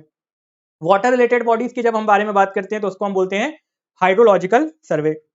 ठीक है, अगर हमको स्पेस या हेवनली बॉडीज के बारे में बात करना है, स्पेस के बाहर जाके बात करना है, तो that is known as the astronomical survey. और अगर हमको किसी भी सरफेस के जो अर्थ हैं उनमें जो अलग अलग लेयर्स ऑफ सॉइल है उनके बारे में बात कर रहे हैं तो that is known as the geological survey. ठीक है, सारे इंफॉर्मेशन हम कर सकते हैं सर्वे की मदद से। तो अब पहले हम बात करें किसके बारे में, टोपोग्राफिकल सर्वे के बारे में। टोपोग्राफिकल सर्वे का मतलब यह है कि जब आप वहां के जो नेचुरल और मैनमेड फीचर्स, कुछ भी हो सकते हैं नेचुरल फीचर्स, नेचुरल में सब चीजें आ जाती हैं, नदी पहाड़ झरने सब आ जाते हैं, और मैनमेड भी हो सकते हैं कि वहां पे मॉन्यूमेंट्स कितने हैं या कोई बिल्डिंग हो सकती है। तो एक जनरल इंफॉर्मेशन जब किसी भी एरिया के बारे में हम पता लगाते हैं तो then that is known as the topographical survey. तो उसको हम क्या बोलते हैं, टोपोग्राफिकल सर्वे बोलते हैं। ठीक, नेक्स्ट आता है, अब इसकी जो स्केल होगी वो काफी बड़ा होगी क्योंकि हम एक बहुत बड़े रीजन का इंफॉर्मेशन पता कर रहे होंगे, तो इसकी स्केल बहुत बड़ी होगी, यानी कि 25,000 part of the ground will be represented by 1 part of the map. देखिए, जब भी हम ऐसे रेफरेंस के बारे में बात करेंगे ना, जैसे कहीं पे मान लीजिए लिखा है 1:25,000, या कहीं पे लिखा है 1:25,000, ठीक है, या 1 सेंटीमीटर रेशियो 10 मीटर, इस तरीके से अगर कहीं पे भी लिखा हुआ है, इस तरीके से अगर कहीं पे लिखा हुआ है तो इसका मतलब आपको स्केल के बारे में बताया गया है। स्केल का क्या मतलब है कि 25,000 part of the ground will be represented by the 1 part of the map, या अगर मैंने लिखा है 1:10 लाख, तो ग्राउंड में जो 10 लाख पार्ट होंगे वो एक पार्ट ऑफ द मैप में दिखाए जाएंगे। जैसे मान लीजिए ये एक पार्ट है, ये 2 पार्ट है, 3 4 ऐसे करके आपके छोटे छोटे पार्ट हैं, ठीक है, ये आपका मैं ग्राउंड की बात कर रहा हूं। तो अब यहाँ पे तो मैं 10 लाख नहीं बना सकता, पर जितने मैक्सिमम बन सकते हैं वो मैं आपको बताता हूँ। ठीक है, मान लीजिए आपके 100 पार्ट है, तो इतना 100 पार्ट जो है किसका, ग्राउंड का, इतना जो आपका 100 पार्ट है ग्राउंड का वो हम दिखाएंगे 1 पार्ट ऑफ मैप में। यानी इतने जो पूरे 100 पार्ट में ये जो आपका एरिया आएगा, ये जो आपकी लेंथ आएगी, जब मैं उसको मैप पे रिप्रेजेंट कर रहा हूँ तो सिर्फ एक पार्ट से इतने से दिखा रहा हूँ। तो ये मतलब होता है आपके स्केल का कि उतने सारे पार्ट आप कंप्रेस करके सिर्फ एक पार्ट ऑफ द मैप में दिखा। जैसे आपने इंडिया का मैप देखा होगा, इंडिया के मैप में अगर आप नीचे देखेंगे, इंडिया के मैप में जब आप नीचे देखेंगे तो आपको स्केल दिखेगी, ठीक है, आपको नीचे स्केल दिखाता है, तो उसमें आपको दिखाता है कि एक पार्ट ऑफ द मैप कितने पार्ट ऑफ द ग्राउंड को रिप्रेजेंट कर रहा है। अगर आप चाहें तो, जैसे आपने इंडिया का मैप देखा होगा, बिल्कुल एग्जैक्ट तो मैं नहीं दिखा सकता आपको, लेकिन कुछ इस तरीके से आपका इंडिया का मैप होता है ना, चलिए इस तरीके से नहीं होता, मध्य प्रदेश का बनाते हैं, या मान लीजिए श्रीलंका का बनाते हैं, ठीक है, ये श्रीलंका का मैप है। ठीक, तो जब श्रीलंका के मैप को आप देखोगे तो उसमें जब नीचे स्केल दिखी होगी ना, तो अगर आप इस स्केल को यूज करके आप एक्चुअल में मैप का एरिया बता सकते हो, क्योंकि उसमें उस तरीके से हम स्केल को यूज करते हैं कि आप टोटल एरिया को कैलकुलेट कर पाओ। तो बेसिकली स्केल का मतलब यही होता है कि 25 जितना भी आपको रेशियो में दिया उतने part of the ground represent कर रहा है आपके 1 पार्ट ऑन द मैप को। इसको हम डिटेल में और आगे देखेंगे। ठीक, ये क्लियर है आपका टोपोग्राफिकल सर्वे क्या होता है। नेक्स्ट आपका होता है इंजीनियरिंग सर्वे। नेक्स्ट सर्वे कौन सा है आपका, इंजीनियरिंग सर्वे।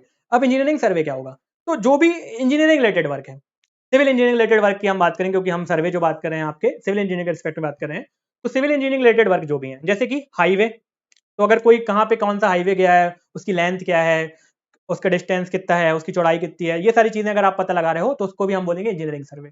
कोई बिल्डिंग है उसके बारे में अगर आप इंफॉर्मेशन को पता लगा रहे हो तो उसको भी हम बोलेंगे इंजीनियरिंग सर्वे।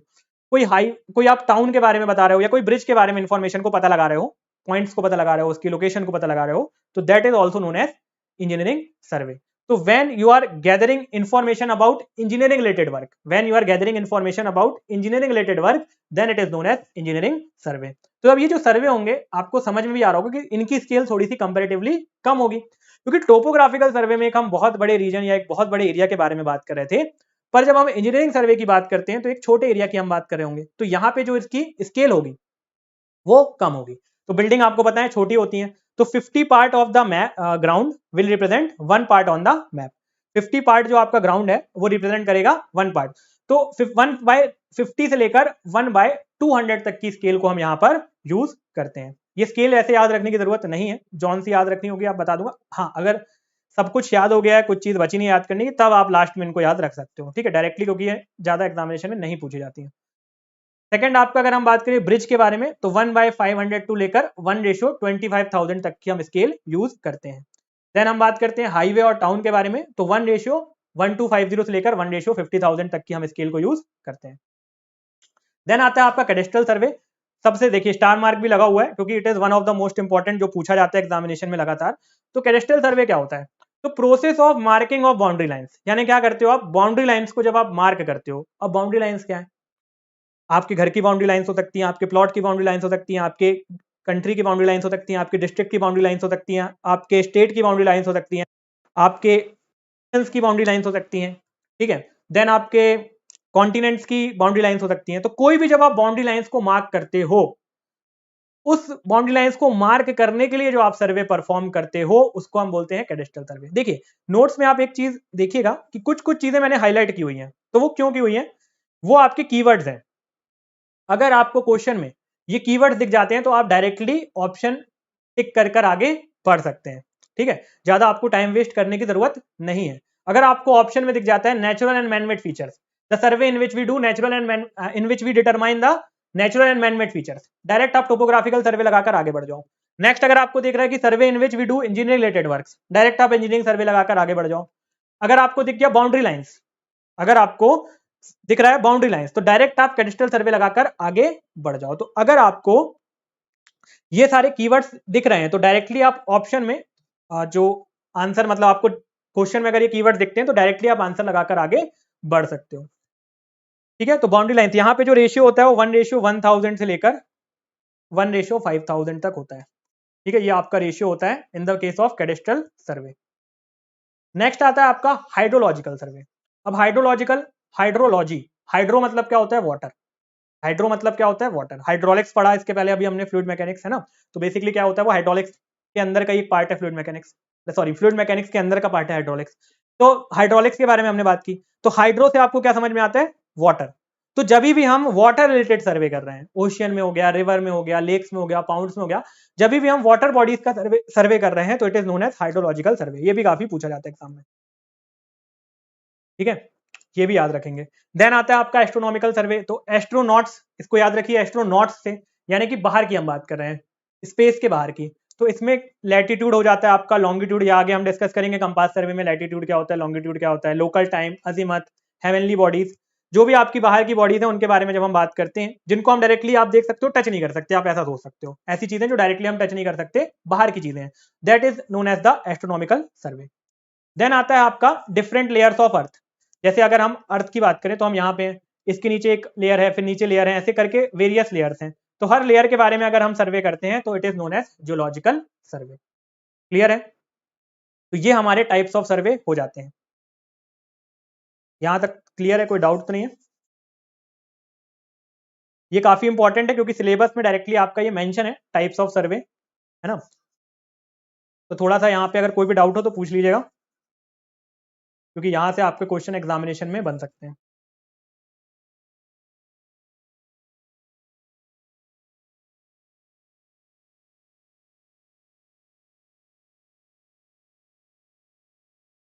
देखिए एस्ट्रोनॉमिकल सर्वे का मतलब होता है कि जब आप बाहर की चीजों के, एस्ट्रोनॉमिकल ऑब्जेक्ट्स आपने देखे होंगे, जब हम बात करते हैं तो हमारे अर्थ के जो बाहर के ऑब्जेक्ट्स हैं उनको हम बोलते हैं एस्ट्रोनॉमिकल ऑब्जेक्ट्स, है ना। जैसे हेवनली बॉडीज हो गए, हेवनली बॉडीज का मतलब जैसे आपके कॉमेट्स हो गए और अदर प्लैनेट्स हो गए, तो उनका भी हम सर्वे करते हैं, है ना। हम पता लगाने की कोशिश करते हैं कि अर्थ से जुपिटर की दूरी कितनी है, तो ये क्या है, सर्वे है ना।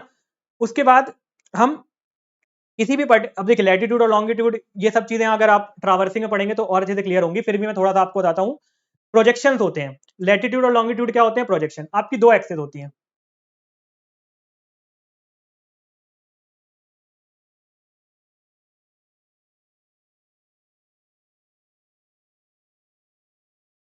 ठीक है। एक आपकी होती है नॉर्थ साउथ एक्सेस और एक होती है आपकी ईस्ट और वेस्ट एक्सेस, ठीक। कोई भी अगर आपकी लाइन है, अगर आप इस पर्टिकुलर लाइन का प्रोजेक्शन देखते हो किसमें, नॉर्थ साउथ पे, तो उसको हम बोलते हैं लैटिट्यूड। और इसका प्रोजेक्शन अगर आप देखते हो किसमें, ईस्ट और वेस्ट में, तो उसको हम बोलते हैं डिपार्चर, ठीक है। तो लैटिट्यूड और प्रोजेक्शंस के बारे में जब हमको पता लगाना है तो उसके लिए भी हम एस्ट्रोनॉमिकल ऑब्जेक्ट, मतलब बेसिकली आप उनको, ऐसी चीजों को जिनको आप सिंपल समझने जाए तो टच नहीं कर सकते ना।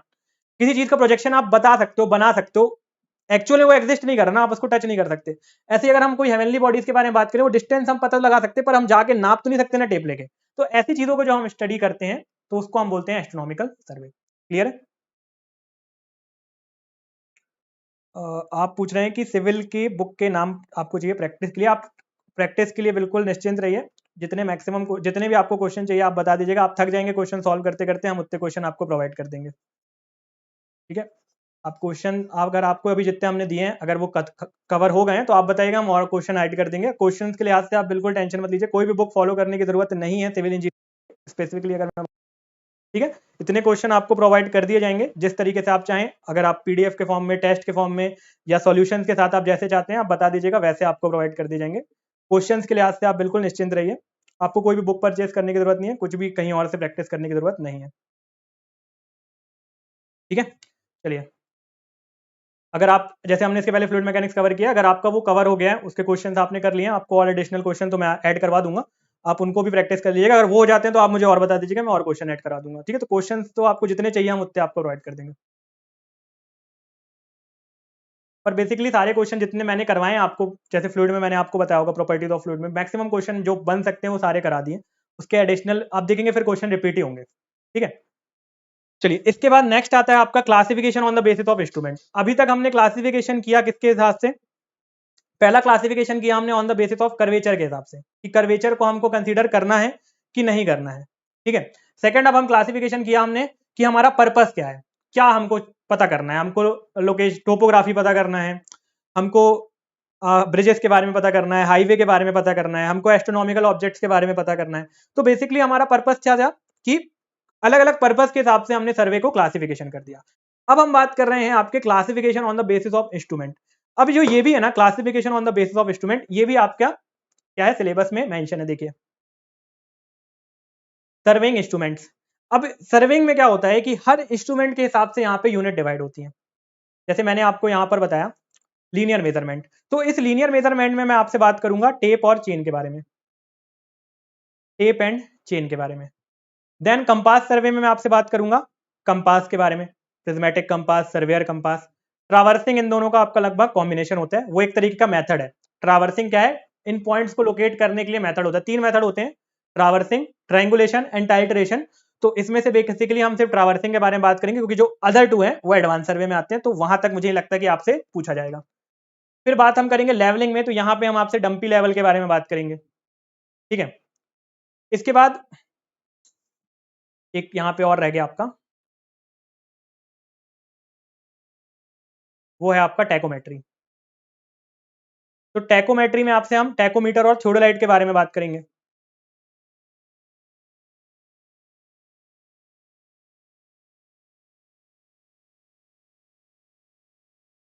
ठीक है, तो यहाँ पे सर्वे में क्या होता है कि हर यूनिट जो है वो आपके एक इंस्ट्रूमेंट के ऊपर ही है, तो अब इसीलिए हमको सारे इंस्ट्रूमेंट के हिसाब से सारी यूनिट पढ़नी पड़ेगी, क्योंकि उन्होंने सिलेबस में लिख दिया है कि सर्वेइंग इंस्ट्रूमेंट्स, तो हर इंस्ट्रूमेंट का एक एक यूनिट है। अब जैसे लीनियर मेजरमेंट में हम टेप के बारे में बात करेंगे, जैसे कि पूछ रहे थे आप कि जो एरर्स होते हैं, तो वो सारी चीजें हम उसमें कवर करेंगे, कैसे एरर होते हैं, कैसे मेजर किया जाता है टेप की मदद से या चेन की मदद से। देन कंपास में हम एंगल मेजरमेंट करना सीखेंगे। लेवलिंग में हम हाइट को कैलकुलेट करना सीखेंगे। उसके बाद जब हम टैकोमेट्री की बात करेंगे तो उसमें भी हम हाइट और डिस्टेंसेस को मेजर करना सीखेंगे, पर एक इंस्ट्रूमेंट की मदद से। तो बेसिकली सर्वे में क्या होता है कि इंस्ट्रूमेंट के हिसाब से आपकी यूनिट डिराइव होती हैं। तो अभी तो मैं आपको एक ब्रीफ में बता दे रहा हूं कि क्लासिफिकेशन क्या होता है on the basis of instrument, पर इसके बारे में हम इसके बाद जो नेक्स्ट यूनिट होगी इन्हीं इन्हीं जो एक एक आपकी ये यूनिट्स एक एक चीज है, इनको हम आगे एक्सपांड करते जाएंगे और अगली अगली यूनिट इन्हीं से बनती जाएंगी। तो यूनिट नंबर 2 आपकी चेन सर्वे और टेप के ऊपर होगी, फिर उसके बाद आपके कंपास की, तो ऐसे करके हम आगे की जो यूनिट्स हैं उनको डिस्कस करते जाएंगे। ठीक है, तो एक बार ब्रीफ में देखते हैं। चेन सर्वे का मतलब होता है कि जब आप सर्वेइंग करते हो with the help of chain. Chain survey का मतलब होता है कि जब आप सर्वेइंग करते हो with the help of chain, chain की मदद से जब आप सर्वेइंग करते हो तो उसको हम चेन सर्वे बोलते हैं।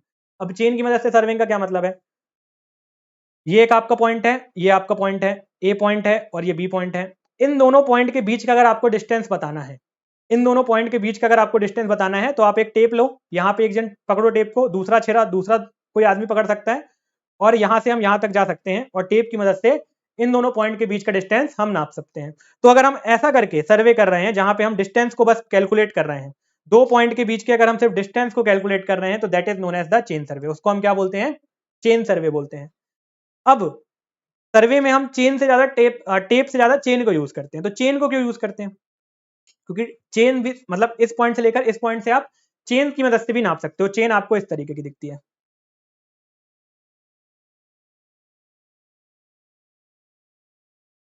ठीक है, इस तरीके की आपकी चेन होती है। ठीक है, जैसे आपका टेप होता है उसी तरीके से चेन होती है। एक एंड हम पकड़ते हैं, इसमें यहाँ पे देखिए आप ग्रेजुएशन दिख रहे होंगे आपको, ये एक आपको ग्रेजुएशन दिख रहा होगा, ये आपको एक ग्रेजुएशन दिख रहा होगा, एक ये ग्रेजुएशन दिख रहा होगा। तो इसका मतलब आपका 1 मीटर, 2 मीटर, 3 मीटर इस ग्रेजुएशन होते हैं। अलग अलग तरीके की टेप में अलग अलग तरीके के ग्रेजुएशन होते हैं। तो इसके हिसाब से आप बता दो, जैसे यहाँ पे तो आपको सीधे मार्किंग दिख जाती है कि 1 मीटर, 2 मीटर, 3 मीटर, 4 मीटर, यहाँ पे आपको ऐसे ग्रेजुएशन होते हैं। और इसके बाद आपको ये जो एक लिंक होती है ना, इसका लेंथ भी पता होता है, तो उसके हिसाब से आप डिस्टेंस को मेजर कर लेते हो। अब बात आती है कि जब हमारे पास ये प्रेजेंट है, टेप प्रेजेंट है, तो हम चेन क्यों यूज कर रहे हैं? जब हमारे पास टेप प्रेजेंट है तो हम चेन को यूज ही क्यों कर रहे हैं? तो चेन को हम इसलिए यूज करते हैं क्योंकि इसमें चांसेस ऑफ एरर, जैसा कि आपने मुझसे पूछा था एरर के लिए, तो इसमें जो चांसेस ऑफ एरर होता है वो काफी कम होता है। चेन में जो चांसेस ऑफ एरर होते हैं वो कम होते हैं क्योंकि काफी रिजिड होती है। तो अगर आप इसको बहुत जोर से खींच भी दोगे तो खींचेगी नहीं ना बहुत जोर से, कितना भी आप ताकत लगा लो तो ऐसा नहीं है कि एक्सपांड कर जाएगी, है ना। लेकिन अगर आप टेप को बहुत जोर से खींचोगे तो ये एक्सपांड कर जाएगा।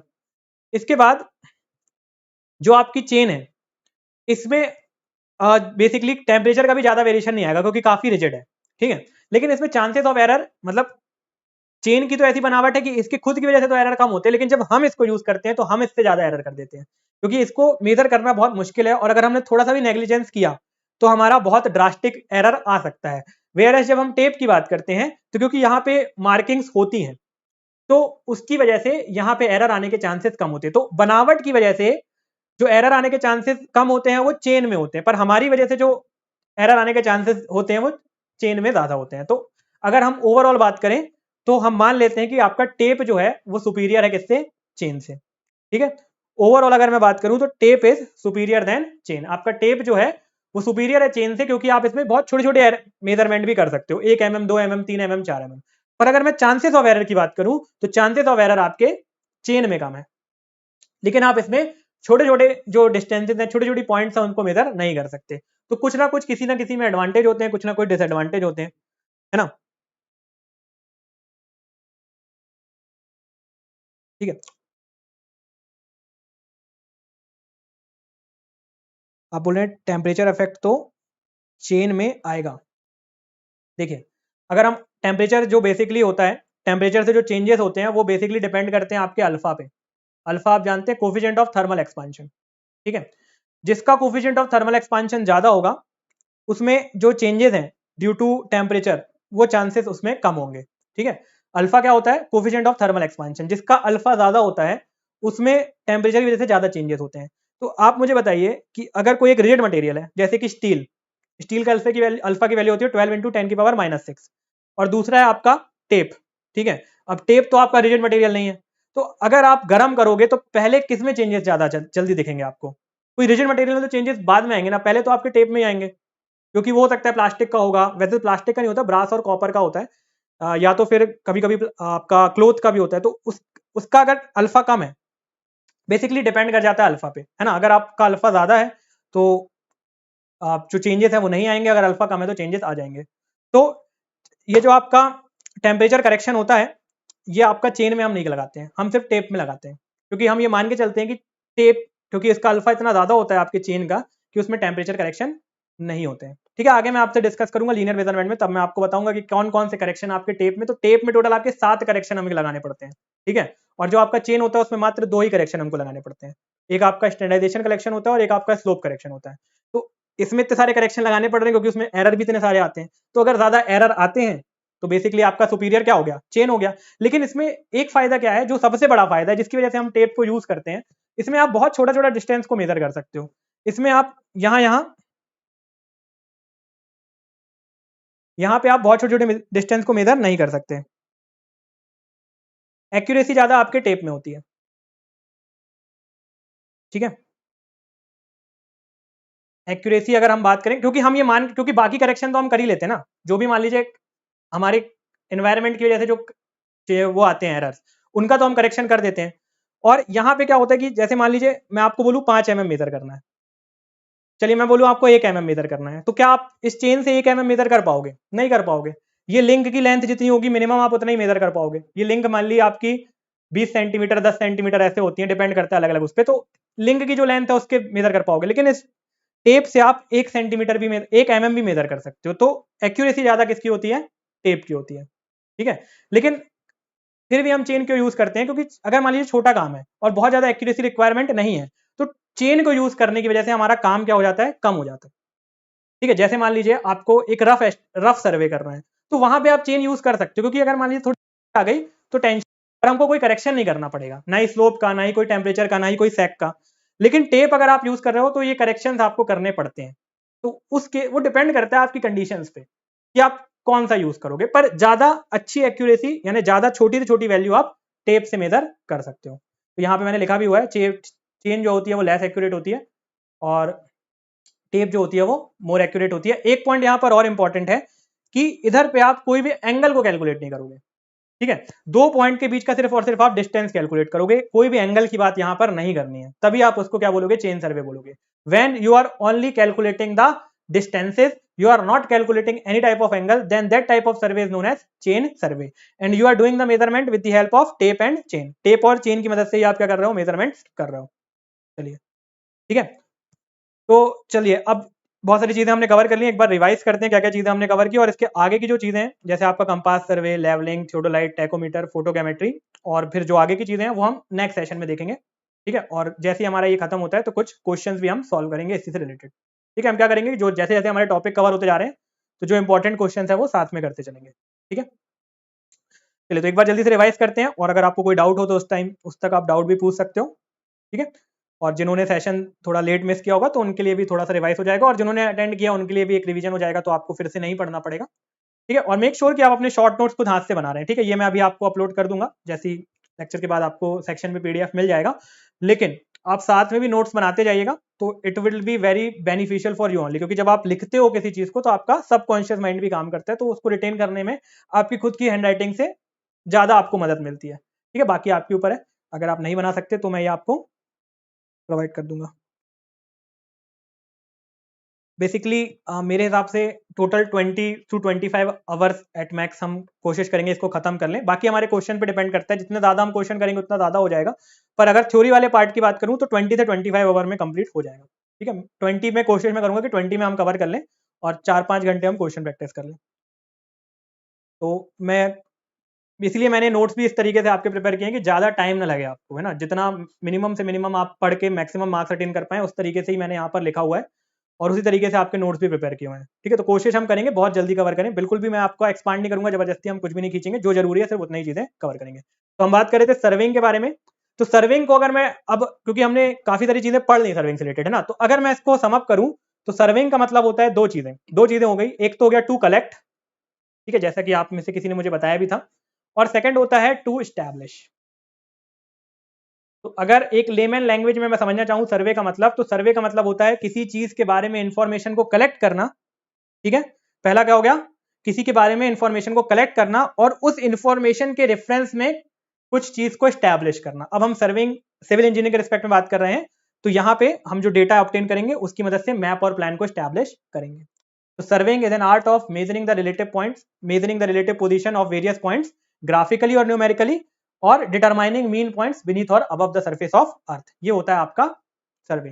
तो सर्वे एक प्रक्रिया होती है जिसके तहत आप अननोन पॉइंट्स, जिनके बारे में आपको इंफॉर्मेशन नहीं है, उनके बारे में इंफॉर्मेशन कलेक्ट करते हैं और उसके रिस्पेक्ट में मैप और प्लान को एस्टैब्लिश करते हैं।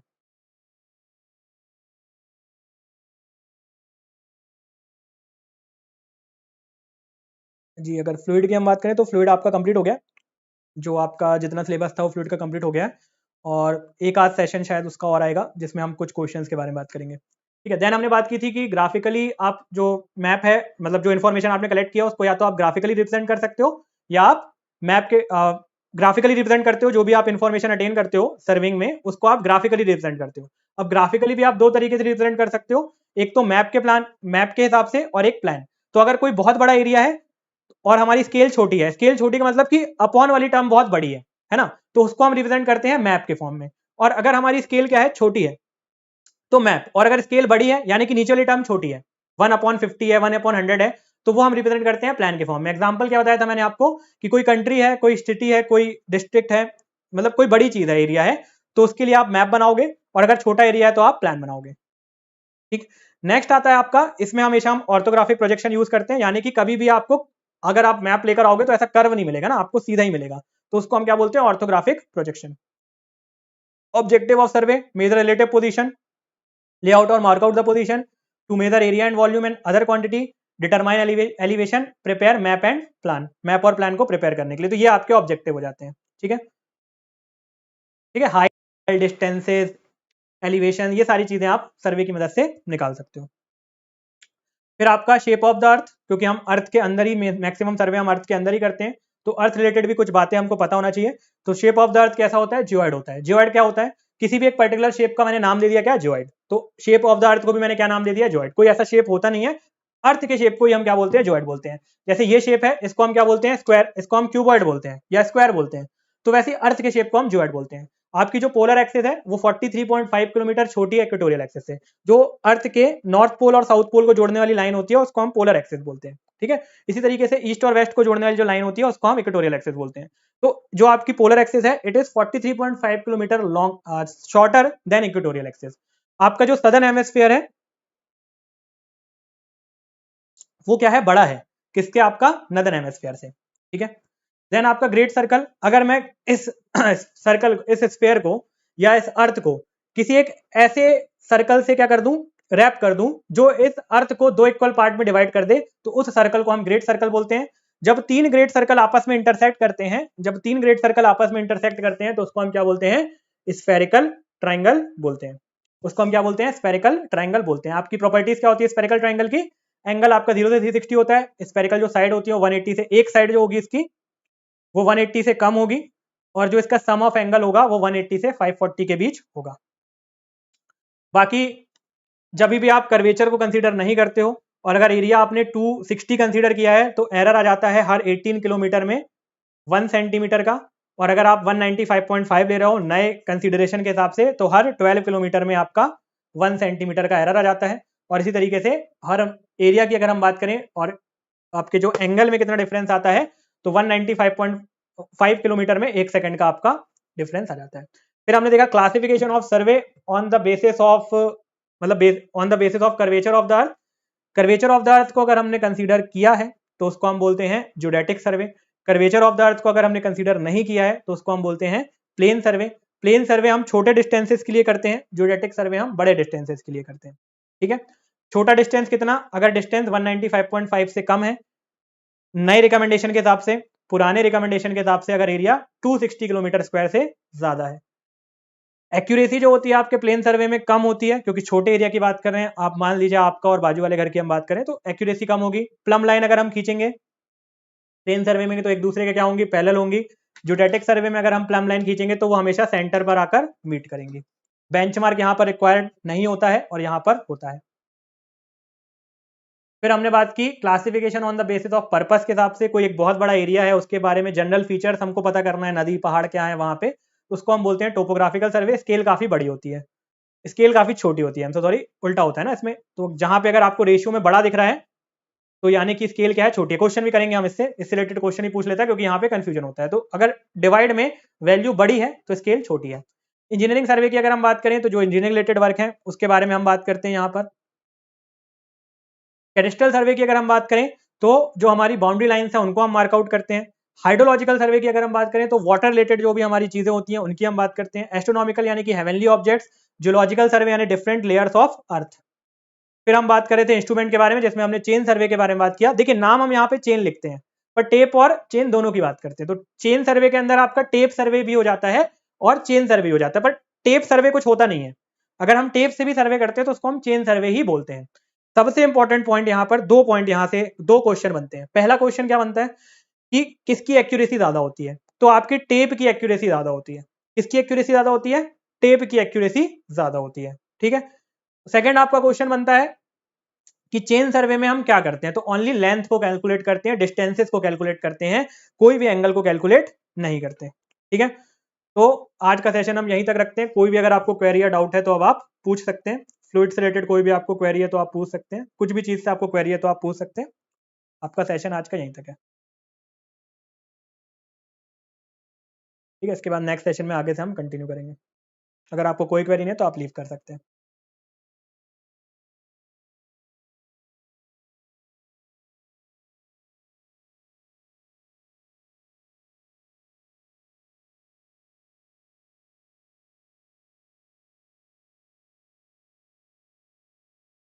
जी, आपकी सर्वे की रोज डेली रहेगी लाइव क्लास।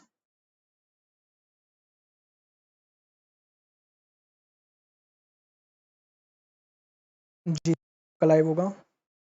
जी, स्फेरिकल साइड प्रशांत, मैं समझ नहीं पा रहा हूँ क्या पूछना चाह रहे हैं आप।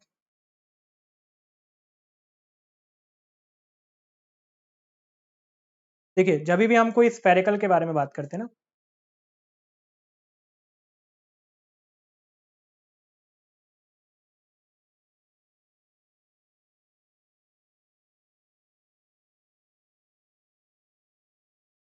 देखिए स्फेरिकल यानी कि कर्व होगा, ठीक। तो मैं क्या बोल रहा हूँ कि ग्रेट सर्कल आप मतलब जो आपका स्फेरिकल ट्रायंगल बनता है वो कैसे बनता है, ये आपका अर्थ है। अब मैंने यहाँ पे 3 ग्रेट सर्कल बनाए, तो एक मैंने रबर बैंड ऐसे लगाया, ठीक। दूसरा रबर बैंड मैंने ऐसे लगाया और तीसरा रबर बैंड मैंने ऐसे लगाया। तो जब आप ये देख रहोगे तो ये हमेशा आपको कर्व दिख रहा है, इस तरीके से कर्व दिख रहा है, ठीक। तो अगर ये कर्व दिख रहा है आपको तो सिंपल सा दिख ही रहा है आपको कि इसका जो साइड है वो 180 से कम है, 180 इतना होगा। पर ये 180 से तो यहाँ से भी कम है और यहाँ से भी कम है, तो अगर हम इसका एंगल देखेंगे तो ये 180 से तो कम ही आएगा ना, तो इसलिए जो इसका एंगल होता है वो 180 से कम होता है।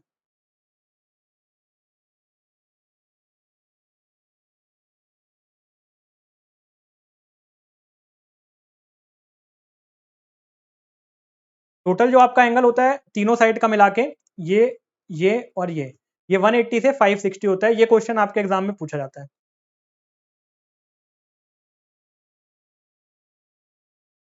ठीक है। 180 से 540 होता है, ये पूछा जाता है। एक साइड जो होती है वो लेस देन 180 होती है। और कोई डाउट?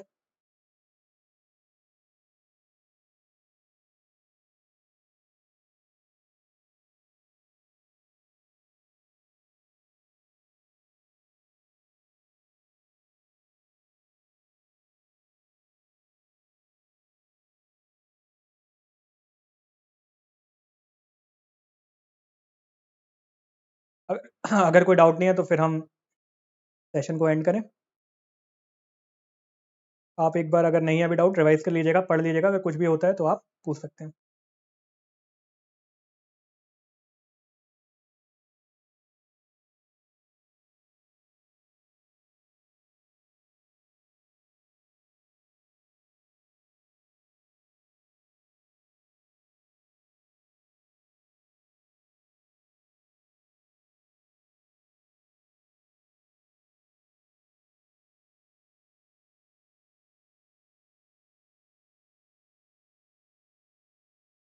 चलिए, तो मिलते हैं नेक्स्ट सेशन में।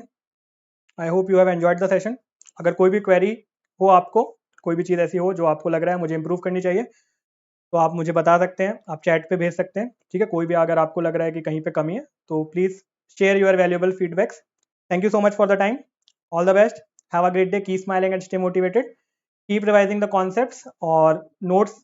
मैं बार बार आपको ये बोलूंगा, बाकी आपके ऊपर है।